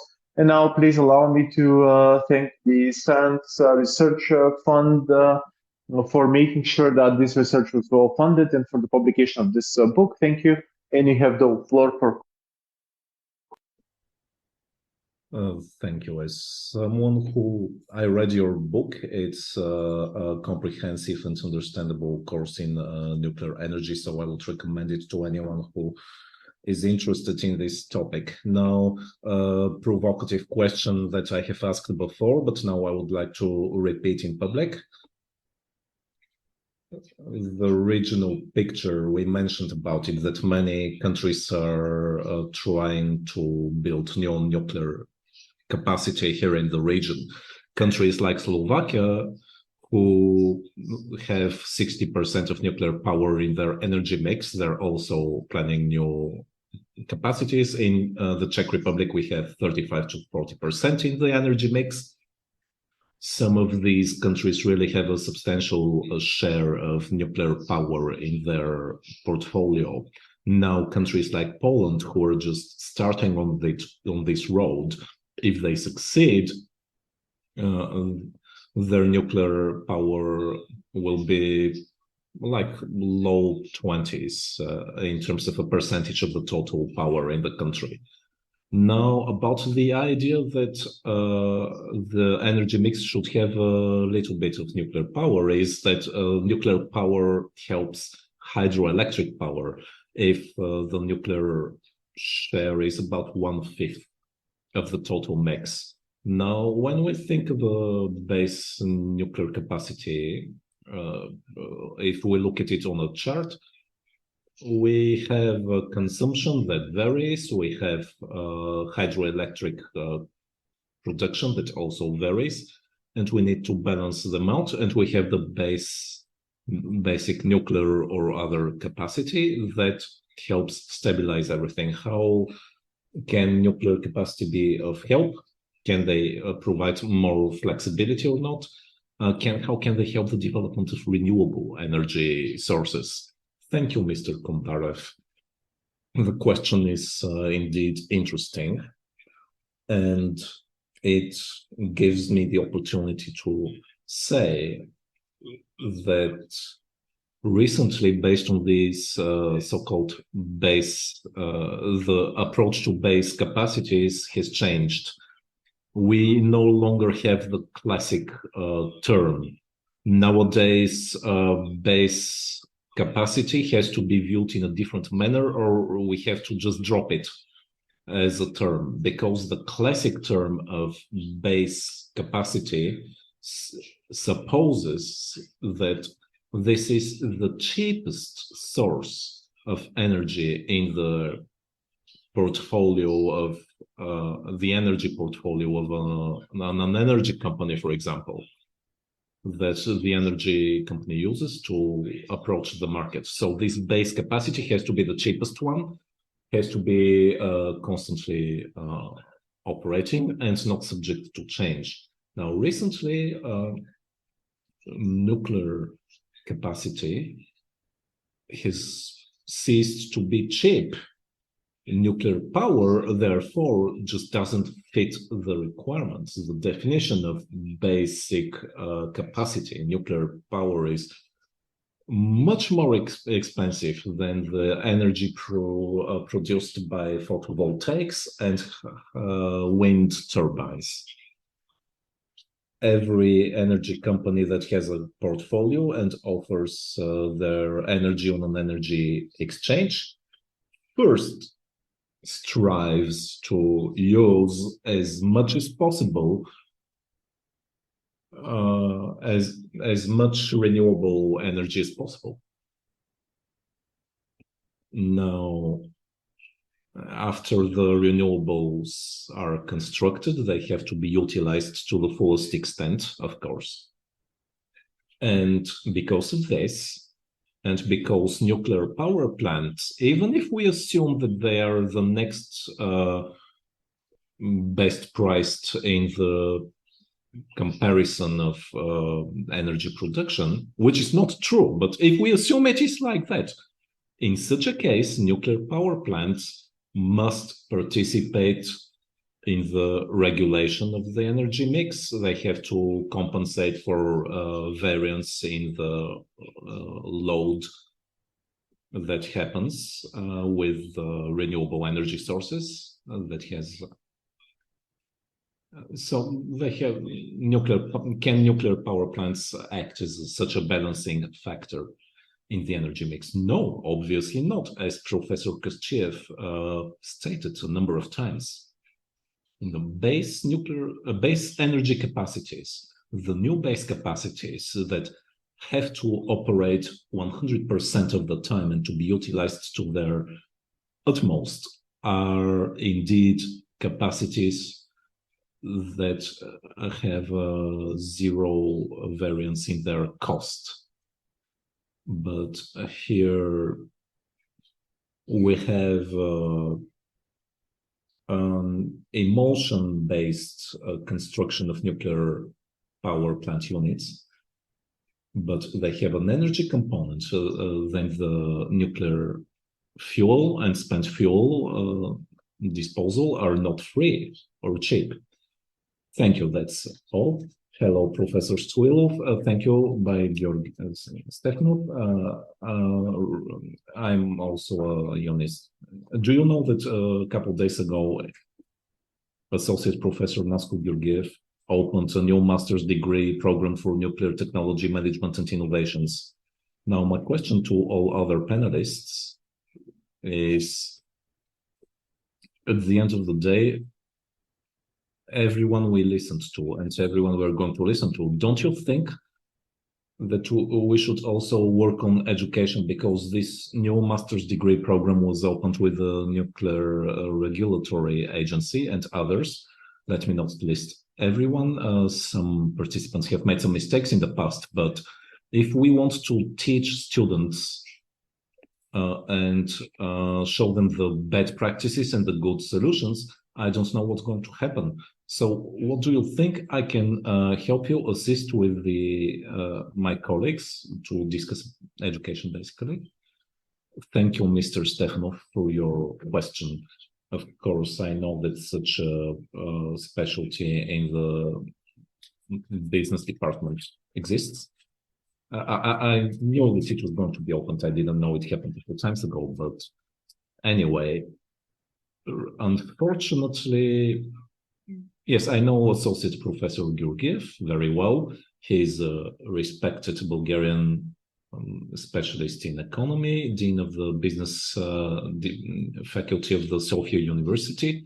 But even though he is part of our team of scientists for this project with the Scientific Research Fund, for some time we have been unable to get in touch to discuss the issue that you mentioned with your question. And I personally think that indeed we shouldn't deceive our future experts, our future leaders in the energy system, and nuclear power in the condition it has right now, especially with the AP1000 technology, it has no place in our energy system. Thank you. Because the question was asked to all panelists, I'll just ask that we keep it for the final words. And now we go on to Martin Vladmirov from the Democracy Studies Center, our next panelist. Let me just say now that Europe has been divided in two camps in the last 2 years. On one hand, we have the proponents of renewable energy sources, or friends of renewables, and the other camp with France at the forefront. They promote the idea of nuclear power and continued development of nuclear capacities. Martin, you have the floor. We don't have audio. Okay. So for 10 years now, we have been worked on Bulgarian energy, and we have been trying to make Bulgarian authorities adopt some of the assumptions and logic of these models. So I disagree that no one is trying to work on long-term planning for the Bulgarian energy system and the Bulgarian economy, because the transformation is connected not just to the Bulgarian energy system, but it's connected to decarbonization as a whole of all sectors like industry, transportation, buildings, and agriculture, and so on. Today, however, I will talk about energy and electricity in particular, because this topic has been monopolizing most of the public discourse in Bulgaria. My presentation has a bit of a boring title, because I think part of the reason for the title is an overtaken energy system in an overtaken country. And so I think a lot of statements are not based on data and facts and long-term forecasts and analysis, but the numbers are being doctored to make them fit certain private interests or foreign interests, whether it's French, American, or Russian, it doesn't matter. our institutions in the Bulgarian energy system have been taken over, and they have been turned into, to quote a colleague, cash and carry, meaning whoever gives the cash will see their interest being carried forward. To explain this model, we have some custom-made analysis that have significant political interests pulling the strings behind the scenes that aim to justify certain investments. And now I want to turn to the leaders in the Bulgarian energy analysis, and Plamen Tsvetanov, who passed away, God rest his soul, but in 2006, he made a counter-analysis of another analysis that was published by the Bulgarian Energy Commission about the expected consumption of electricity in Bulgaria. And that analysis was ordered to justify the construction of the Belen NPP. And correct me if I'm wrong, but that analysis thought that by 2020, Bulgaria would consume 60 terawatt hours of electricity. Maybe I'm a bit incorrect, but 62, thank you. So that analysis expected a doubling of consumption, but in reality, the difference between 2006 and 2020 is negligible. So we instead had a stagnation of energy consumption. And as Plamen Tsvetanov wrote a detailed scientific paper back in the day that no one paid attention to, perhaps about, apart from the Center for Study of Democracy. So this analysis said the opposite. In view of the Bulgarian energy development and the restructuring of the Bulgarian economy and transition towards services and more energy efficiency, we are not going to have an increased consumption. And he was right. Now to fast forward to 2024, once again in the revised version of that forecast, they expect a significant increase of energy usage. And once again, that was a result of an assignment by some foreign interests from last year that also showed an expected substantial increase of energy usage in Bulgaria. So this study gives a lot of power to coal energy and nuclear energy that have merged into one, and they have extremely strong positions on the Bulgarian market. And they have a number of companies in the circle around Mr. Kovacsky, but not just himself. And everyone there is super happy.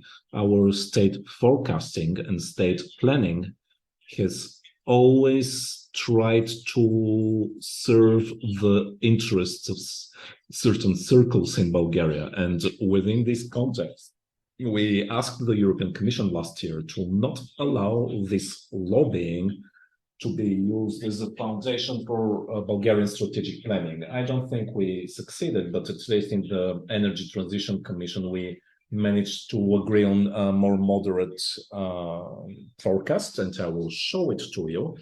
It's based on the cooperation between the European Commission and us and the Hungarian Institute, and it's based on more logical assumptions about energy consumption and investment in various capacities. This study that was used as a foundation for the report we published about the energy transition, this study was presented in a distorted manner, and some of its main results were outright dismissed, and someone just said, no, we need a nuclear power plant, 2 paragraphs. But they never proved the need for a nuclear power plant. It was just added on. And they just said, no, we will have twice more energy usage, and we need an NPP, and this is our long-term vision about Bulgarian energy. So what did we do with the Commission and our Hungarian colleagues? Let me show you. These are to show you the differences with the current version we reviewed two scenarios, just as the Energy Transition Commission did.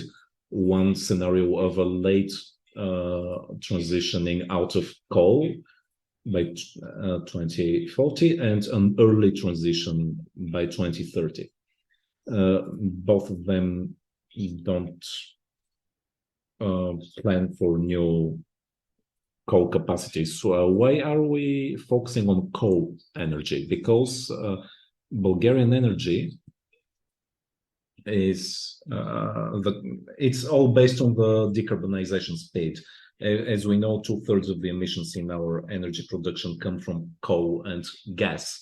This is why the emphasis of our models is there. Of course, we also have assumptions for all technologies to be able to see what can and cannot replace our coal-based power plants. So here are the results. According to our models, coal-based plants will remain a key source of energy until 2025, 2026, and afterwards they will be rapidly opted out of the system. And by 2030, only the delayed scenario provides for existing coal capacities. In the early transition scenario, we have no coal, and not for political reasons, but because these plants will not be competitive to the market and they will shut down for economic reasons, which is a favorite motto of many politicians in Bulgaria, that they use to try and bury their head in the sand. When it's time to allocate subsidies, they can say, oh, it's not us, it's some bad guys who allocated the subsidies. None of these coal plants will be able to operate without subsidies after 2025 and should shut down unless they come up with a new secret way to fund them. And we suspect that the changes to the Bulgarian Energy Act aim to accomplish this, meaning under the guise of liberalization to reinvent the funding of coal-based plants through our Energy System Security Fund from 2025 onwards. You can see a mass increase of the share of photovoltaics and wind power. This is nothing new, and there's no need to repeat the obvious, which is that private investment in the sector leads to a growth of wind power to 5 gigawatts by 2030 and 7 gigawatts for photovoltaics by 2030. And from that point on, the growth is exponential. You can see in parallel, we do not expect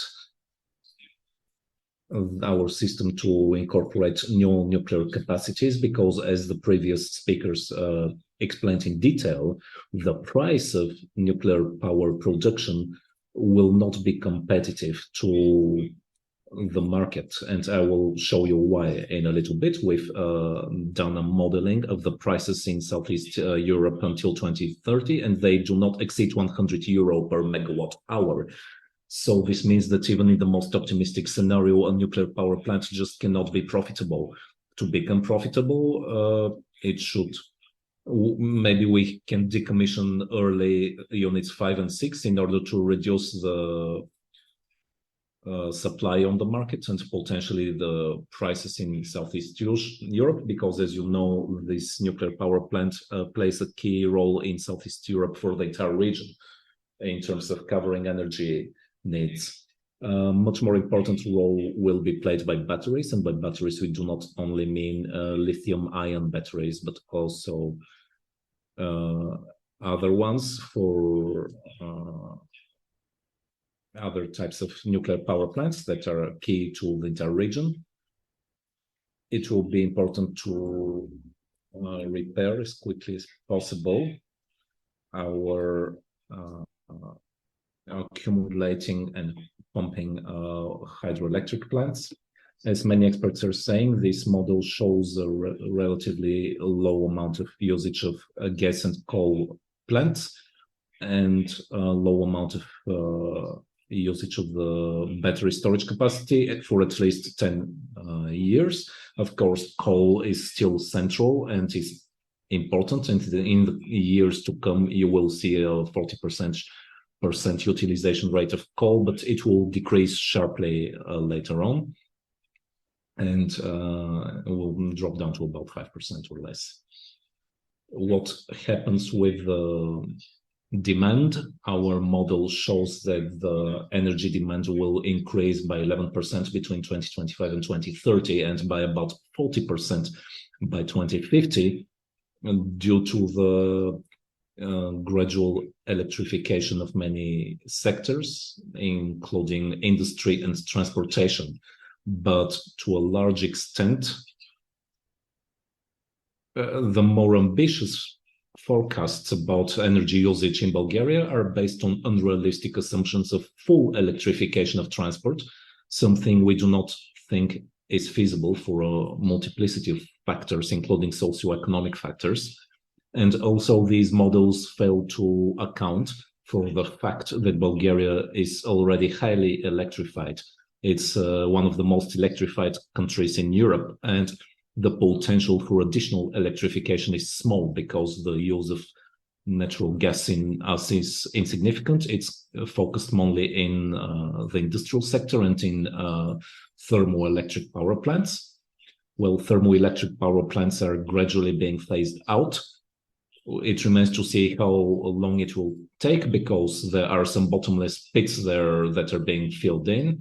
But in our industry, we have about 10% of the plants who are generating most of the gas consumption, but they all have plans for electricity or switch to biomass, emission, carbon capture and storage, and many other technologies, hydrogen, etc. Of course, these technologies are still not commercially applied, and it will take some time until they penetrate the market. But we are not expecting a huge electrification that already hasn't been accomplished. The industries that can be electrified are mostly electrified already.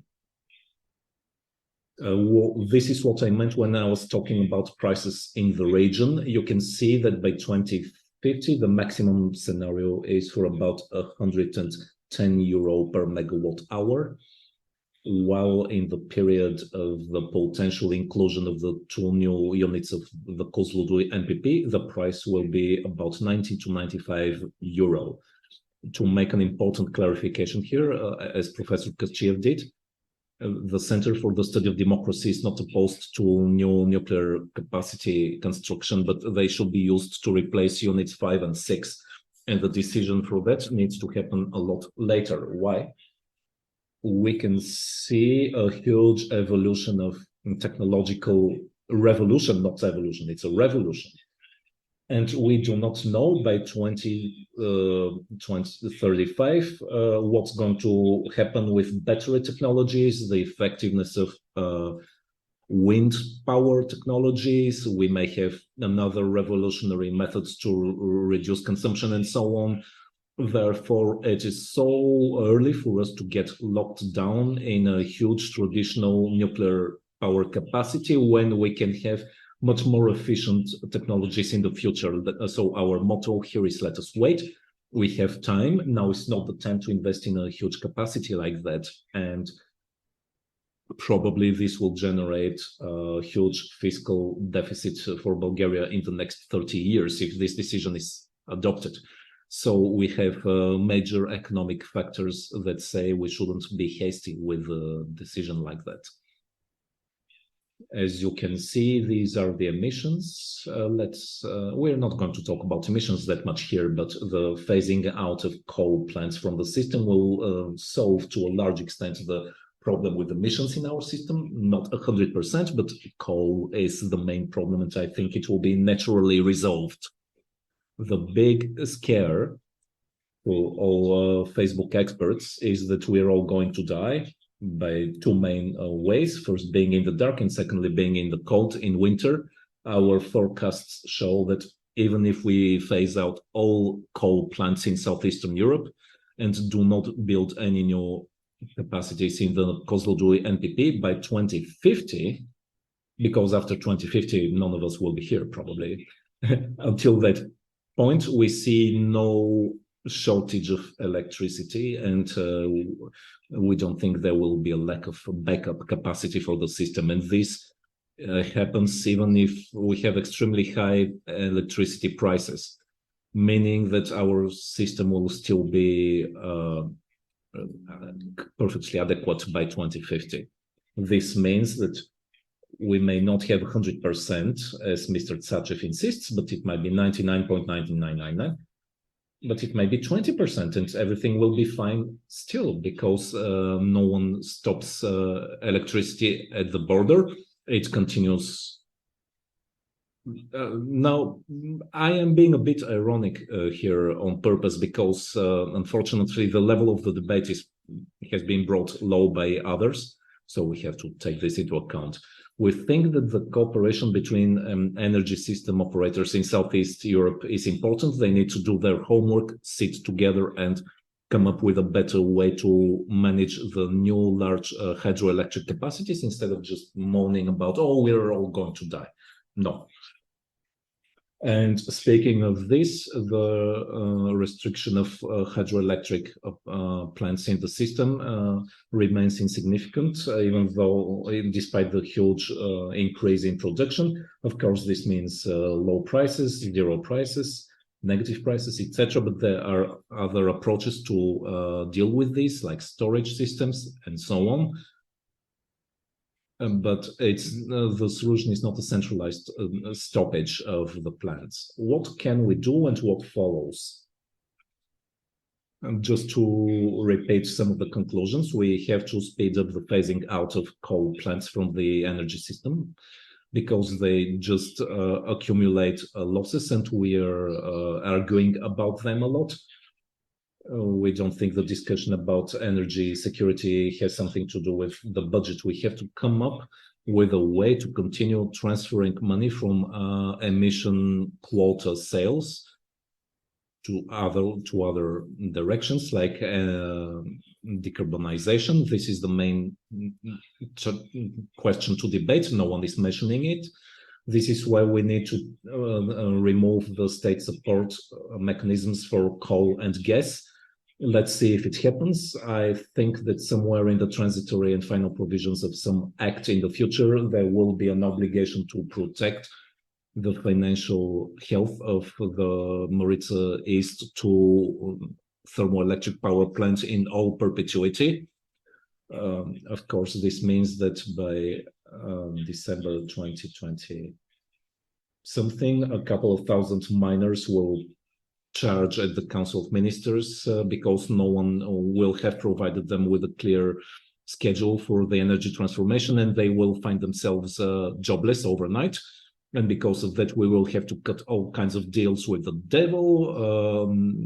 Billions of euro will once again be sunk into the bottomless pit called Maritsa East. Now, new nuclear capacities make no economic sense and will cause an early discontinuation of units 5 and 6. We think the decision for units 5 and 6 have to happen after 2050. We shouldn't build too much energy storage capacities, especially with public funds. Now, if it happens on a market-based principle by all large investors that are running most of the capital in Bulgaria, this is something else. I think when they have enough money to build up their battery capacities, of course, they will appropriate a large percentage of the money, but that's another topic. Now, finally, the transition of Bulgarian energy needs to face the citizens. This is what we always insist upon, instead of facing the large players on the market. This is why we need an overall regulatory framework for participation of the households and small SMEs. They will solve the problems with overconsumption and increased consumption in winter. It can probably be resolved with slightly more reasonable measures for decentralization of energy usage and others. And then I don't know how it will be possible to justify gas power plant of even 200 megawatts. Now we need a new energy strategy based on data that needs to be constantly updated due to the ever-changing technology, and it needs to be led by experts and interesting parties in a transparent platform like the Energy Transition Commission. Thank you, Martin. I have two questions, and then I'm going to give the floor through Zoom to Dr. Valentin Simeonov. Question number one, because you're working a lot on the topic of wind power. I just didn't mention it because there are so many people who don't like it. But how is wind within the framework of our consumption helps balance the other important renewable energy source, which is now coming onto the market, the solar power? Do you have some schedule? Do you think it's justified? Do you have a graphic? Okay, do we see the duck curve? The duck curve. Yeah, basically we should just kill the duck. Okay, look, the price, the tail is a high price which is dropping at night, then starts rising in the morning, then stagnates to zero during most of the light part of the day, and then in the evening between 7 and 9, once again it just goes up, and basically 150 level per megawatt hour. Now I understand what you're talking about.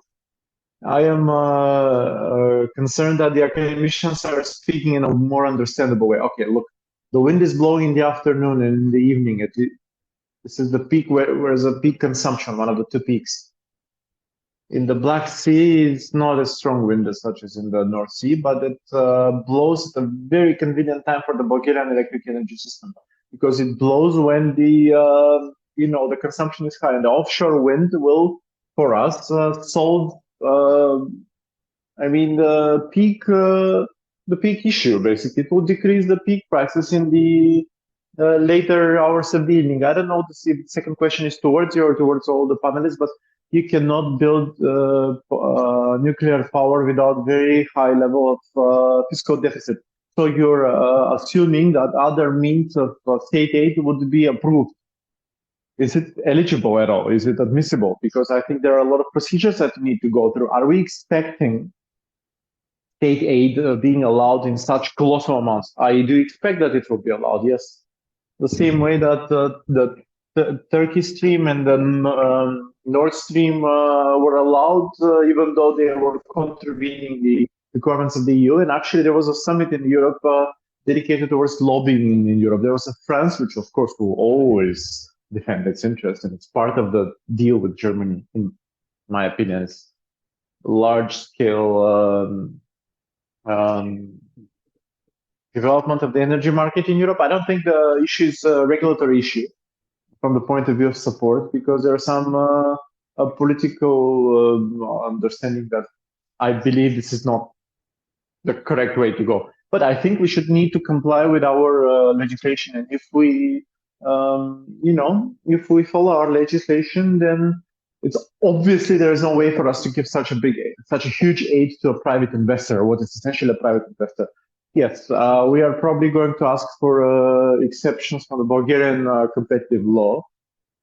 But the question is, are we all going to allow this to happen? Because our work and the work of our colleagues is to prevent the Bulgarian law being, broken. Because I think Europe is pretty clear what Europe is going to do. The Turkish Stream and the Nord Stream. I'm sorry, Professor Kischev, correct me if I'm wrong, but I don't think that there is any NPP which is fully privatized. In which the state is not somewhat guaranteeing the risk or the waste management and so on. And thinking about this, do you think that Westinghouse would agree at all to participate in this project unless they've been given a guarantee that this project will be funded with state funds? Thank you, Martin. So perhaps we're going towards a change in the rules based on a political and not on an economical decision. Okay, now let's see if we can connect Dr. Valentin Simeonov on Zoom so that he can ask his question. Greetings. Thank you for connecting me to this really interesting discussion.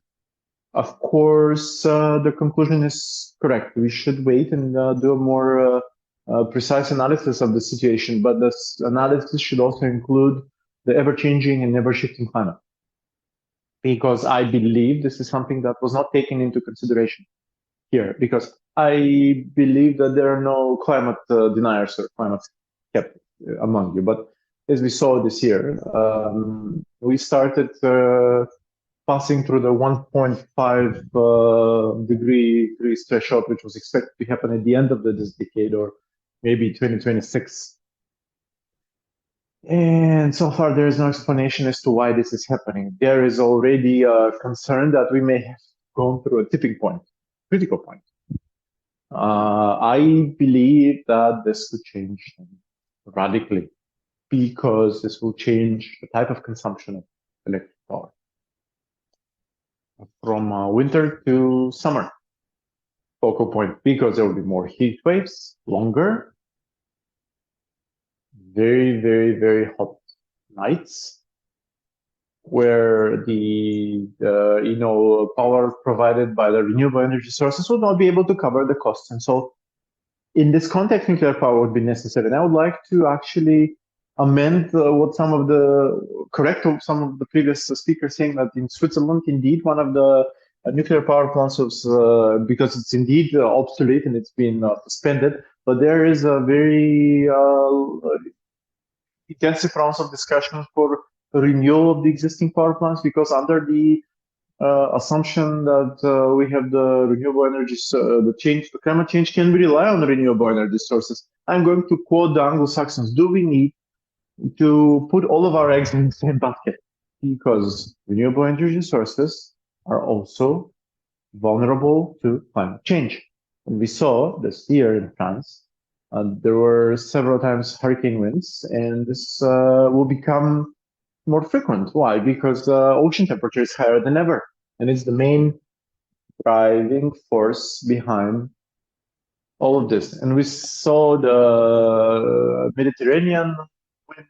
This is a threat to solar plants and to wind power.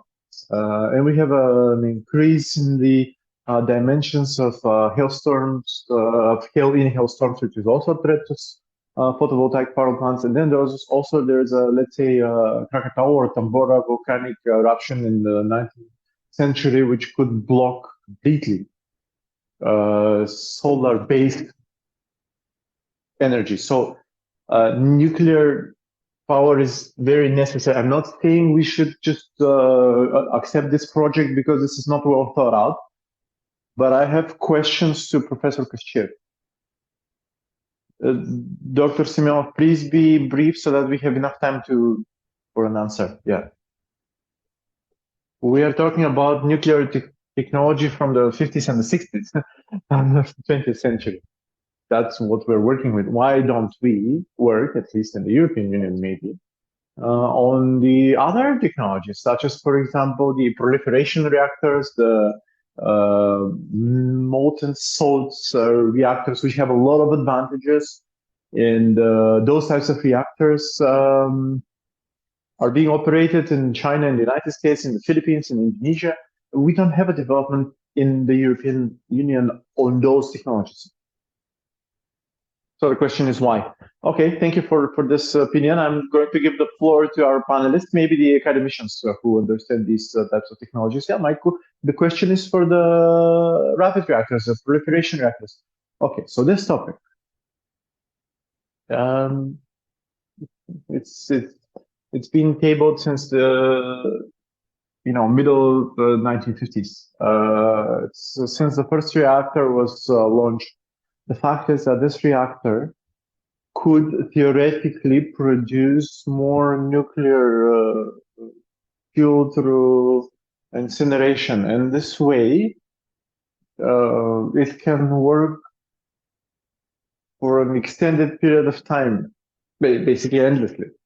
In this context, the development, because it went through all of the stages and all of the countries started these programs, around $80 billion were spent for scientific research and development works. Those reactors were created, Super Phoenix and Phoenix reactors in Japan, Monju, and I don't know what else was the name, in Germany, in the States, in Russia, of course. However, experience has shown that the sodium based reactors cannot deal with the fires caused by the interaction with the air and so on. And further, they are economically not feasible based on the water-cooled reactors. And so because of this, those programs were scrapped. The only country that's going down this road is Russia. They have two reactors operating. They have a 300 megawatt reactor complex that is being developed right now, and China is also building one, and India is also building one. And I think that's it. That's it. More or less. While the prices of uranium are below $300, $350 per kilogram, this technology would not be feasible to develop. So if I may go back to the question that was asked, what's going on in the region? What is being done in the region? The following countries from the south, Greece, Turkey, and so on, they have a huge explosion of development of renewable energy sources, as we all know. Now, the nuclear power plants, they cannot operate in good interaction with the renewable energy sources, such as, for example, the photovoltaic power plants and the wind power plants, because they cannot follow their cycle. But what do the neighboring countries do? Because they have a different philosophy. They are working with gas-powered power plants, and Greece is thinking that all coal power plants will be shut down by 2028 and replaced by natural gas-powered power plants. They started developing the baric gas power plants. These would be launched, some in 2026, some in 2028. But in 2026, we are going to have around 2,600 megawatts for about 1.2 billion euro.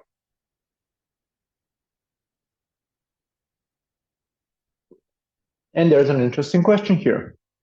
When they say we're going to export electric power to other countries, and Greece was even interested in seeing how things are going to, how they can join with the 7 or 8 block. Last year, when the prime minister was making a groundbreaking of a 870 gas power plant near Alexandroupolis, he said this power plant will not just make our system resilient, but it will allow export of electric power to Bulgaria. So they are thinking to build 3 state-of-the-art gas power plants.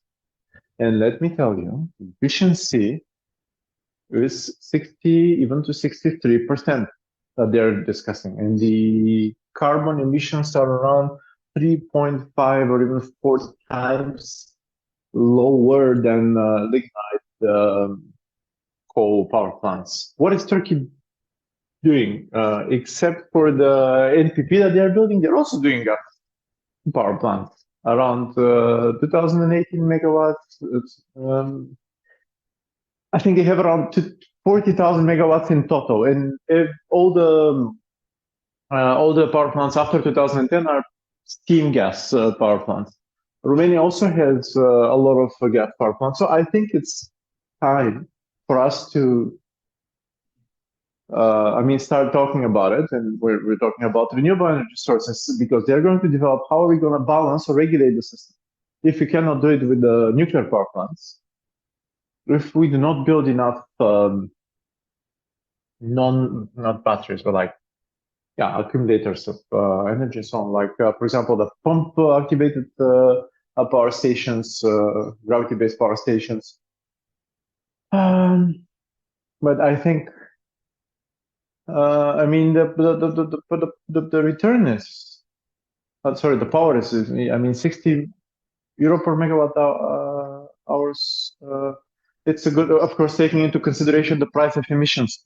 Obviously, Martin, you have a way to, you have a very short time to respond, and then two more questions from the audience.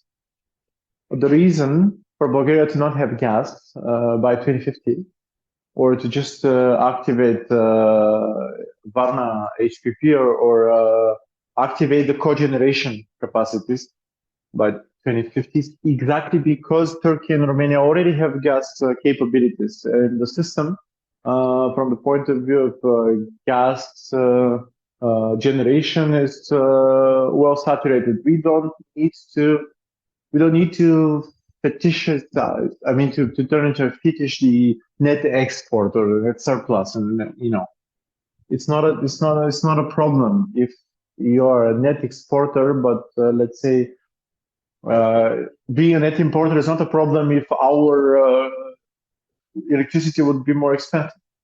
Because investing in something that's probably not going to pay off by 2035 or 2040, all of the gas generation power plants would have to shut down because there are rules for quotas and so on. And the market of quotas is expected to rise and get 150 or 200 euro per ton. And so even the gas power plants, which are, right now the hot thing, they will lose their attractiveness. But I do agree with you that we do need accumulating aggregate power plants. Oh, leave these things aside. Come on. You don't know how things are going to develop by 2030.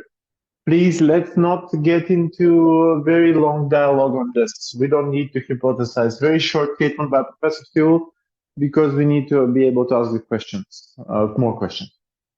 Thank you. In relation to the question that you asked through Zoom, I personally do not know of a new nuclear project in Switzerland. Furthermore, in relation to making sure that the system is backed up in case of, let's say, volcanoes, eruptions, and so on, I think the afternoon session, Professor Christo Vasilev with the backup capabilities will develop. The long-term backup would develop, and the prices for the backup are dropping. And so I think also that there are always some hesitation on the storage or accumulation and so on. So the term that is consistent with the Bulgarian meaning that we're using in Bulgarian language is basically storing, because you keep bad things. You store nuclear waste. You store carbon, or capture carbon dioxide. You capture them, you leave them somewhere, and you don't move them. You don't do anything with them. And something that you need to use and accumulate in times where it's abundant. In the documents that it's there is a shortage, and this is called in Bulgarian storage. The English term is absolutely correct. Conservation term is, yeah, thank you. That was a pretty clear statement. Yeah, I mean, in Switzerland, sure, there might be discussion rounds going, but the long-term strategy exits from the NPPs in 2045. So there might be a lot of discussions, but right now, Switzerland is going out of its nuclear power. Thank you. Mr. Ivalo Hlebarov from the Environmental Association Zemята on questions related to or matters related to the energy scenario that you presented. To what degree is this taking into consideration the electrification of the residential or household sector and the need of cooling? And how is this taking into consideration the load bearing capacity of the distribution and the transmission network? And what is the attitude or of this? I mean, what is the, let's say, relevance of this potential to the alternative energy sources? The electrification of the household sector in Bulgaria is at very high levels compared to most of the European Union, where most homes are, I mean, they're using natural gas for cooking and for heating. And so in Bulgaria, the potential for additional electrification is possibly backing up is basically using firewood. And we're going to make an analysis on the sector of biomass for the illegal felling of forests to use as firewood. But the latest analysis basically says that the use of firewood for heating has collapsed. It's just 26%. And the reason is that there is a very tragical reason for this trend. And this is that many old people have died in the provinces because of the COVID pandemic, who have been predominantly the people who have used wood for heating. This is, I mean, it's a fact that you can clearly see in the statistics, and depopulation of the villages and the small towns and the migration to the big towns means electrification, as well as the urbanization during the Soviet period, and decline in the use of firewood. But why are we not seeing a steep climb of the consumption of electric power? In our opinion, electrification is canceling or it's governed by some significant improvements in energy efficiency, which means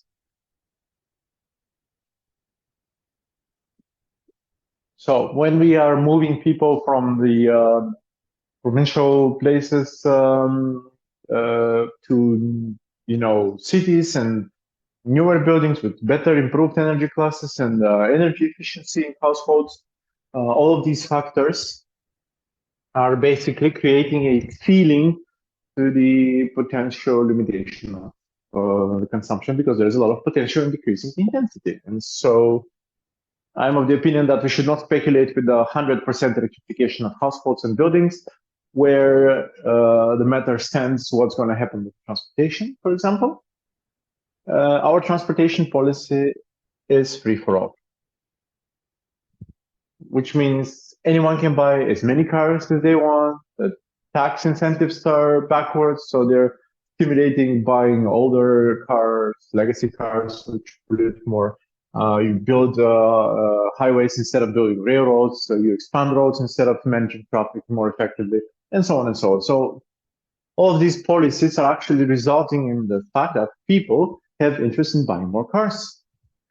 And we are of the opinion that because at right this time people are not able to buy electric vehicles, EVs, they will lock down, as well as we're going to lock down with the nuclear power plant. They're going to be locked with the internal combustion engine cars.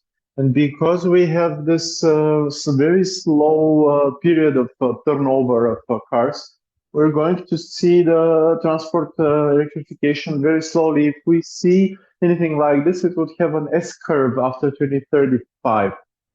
That's my opinion, at least. Thank you, Martin. And during your presentation, it was already stated that Bulgaria is a quite electrified country already. The results of the study have not been published yet, but in Bulgaria, it shows that a lot of the heating is done, but an oil radiator compared to an AC has several times of difference in terms of difference in effectiveness. So very short words just to wrap up. Thank you. I have a lot of questions, but I think we can continue discussing informally during the break. I hope that the panelists will remain for the second panel, but I personally am just very, very brief comment. Sorry. Professor Semyonov said, Dr. Semyonov said, sorry, climate change has an impact, but they impact air flows and also water flows. Precipitation in Bulgaria has declined, so the Danube is drying out, and it's possible that the NP can be without cooling water. It's a very serious issue. Nobody is discussing it. And so these hailstorms and these storms and this climate change, they are caused by increasing not just carbon dioxide, but also methane. 28 times more expensive, more powerful greenhouse gas, CH4. And this is one of the main catalysts considered to be one of the main catalysts of forget about the gas. The transition fuel is 4 years ago already. And I'm going to talk about a new solution, geothermal energy, because geothermal energy is not susceptible to the energy specific of the atmosphere. And I do hope that you remain until the end. My question was to Martinos, why was it not in the scenario? Because I know it's part of the projections. Thank you. I can respond. The response is that geothermal energy in Bulgaria can be done under such high costs that optimizing the expenses of the computer calculated and so on said basically that basically it's not feasible. If I may quote a film, computer says no. It's much more expensive than offshore wind.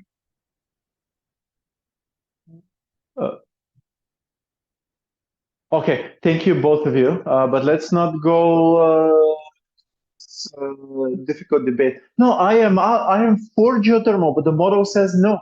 It's very expensive.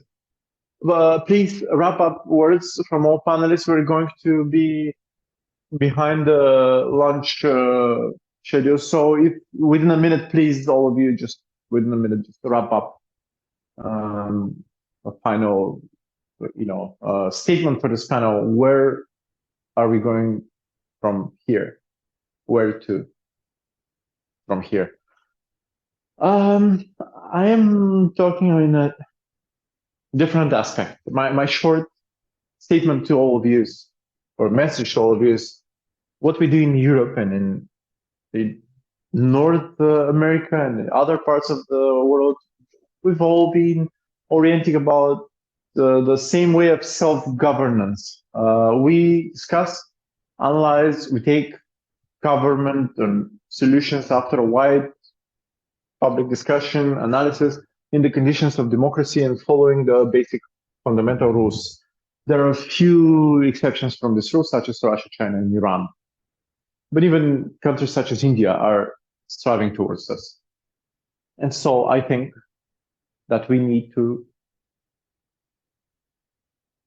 return to our right, to democracy, the democratic way of making these decisions in the area of nuclear energy, because as I said in the very beginning, I believe this was a part of the legacy that we started the transition from totalitarian government to democracy. And I hoped that we have concluded with this era of totalitarian government. I am very impressed with what attorney at law Shumov said. I would like to also have this legacy of the beginning of the transition be preserved, not the one that currently exists, which is a mutilated version of itself. But I think that if we have a state central government plan of development, transparent, organized, these discussions, such as our discussion right now, complaining that decisions are being made that are not justified, that are anti-state, that are harmful, not just towards us, but as they're harmful for our surrounding, it will not work. And I really apologize to Mr. Vladimirov for saying that we don't have an organization that does energy planning. They do energy planning. So, but this is not a state organized, responsible, impartial, not biased, independent planning. So, thank you for the Bulgarian state to grow and develop, and in Bulgarian energy in particular, and the Bulgarian economy as a result. We need to have strategic planning of these processes. Thank you. Thank you so much. Thank you. If we go back to the, yeah, please speak closer to the mic. Okay, going back to the previous issue. Do you need Unit 7 and 8 at this stage? My absolute response is no, we don't. And this project is up absolutely not necessary. It looks to me as something that has a huge potential for corruption. 3.5 or 4 billion disappeared from Berlin, and there's another corruption scheme that is being created right now as we speak. I hope that this doesn't happen due to many different possibilities. Court repeating the decision, European Commission also taking a negative stance on it would also be good. And I think we are going to go to the point in time where we're not going to be able to find funding for implementation of this project. And I hope, and I also share this opinion, that if this project were to be implemented, this most likely will mean preliminary shutdown of units 5 and 6, as was units 3 and 4 of NPP, because will be forced upon us back in the day. And there would be a campaign, let's close the bad old Russian reactors so that the good new American reactors can work with the very expensive nuclear power that they generate, and the future, which we are going to be very, very uncertain on how we're going to deal with all of these issues. Okay, I am going to wrap up with a funny note. Lenin has said, communism is Soviet power and electrification. I'm going to say that perhaps these are the main reasons for the construction of Units 7 and 8, repeating the models for state planning, which is based on political interference and expert level debate and the expert level decisions. And so let's swap the Soviet power and electrification with democratized, decentralized process, because in Bulgaria, Soviet power is directly related to the private interests of some oligarchy networks, which one of them goes directly to the communist rule 30 years ago. Thank you, Martin. Thank you to all panelists. Thank you to the organizers, because I believe this was a very timely, a very necessary debate. We can absolutely talk a lot more about this topic, but I think this is the time that we had allotted for today. To all of us who are following us online, please welcome to the second part that has been organized today. It will start exactly 1:30 Eastern European time or 12:30 Central European time.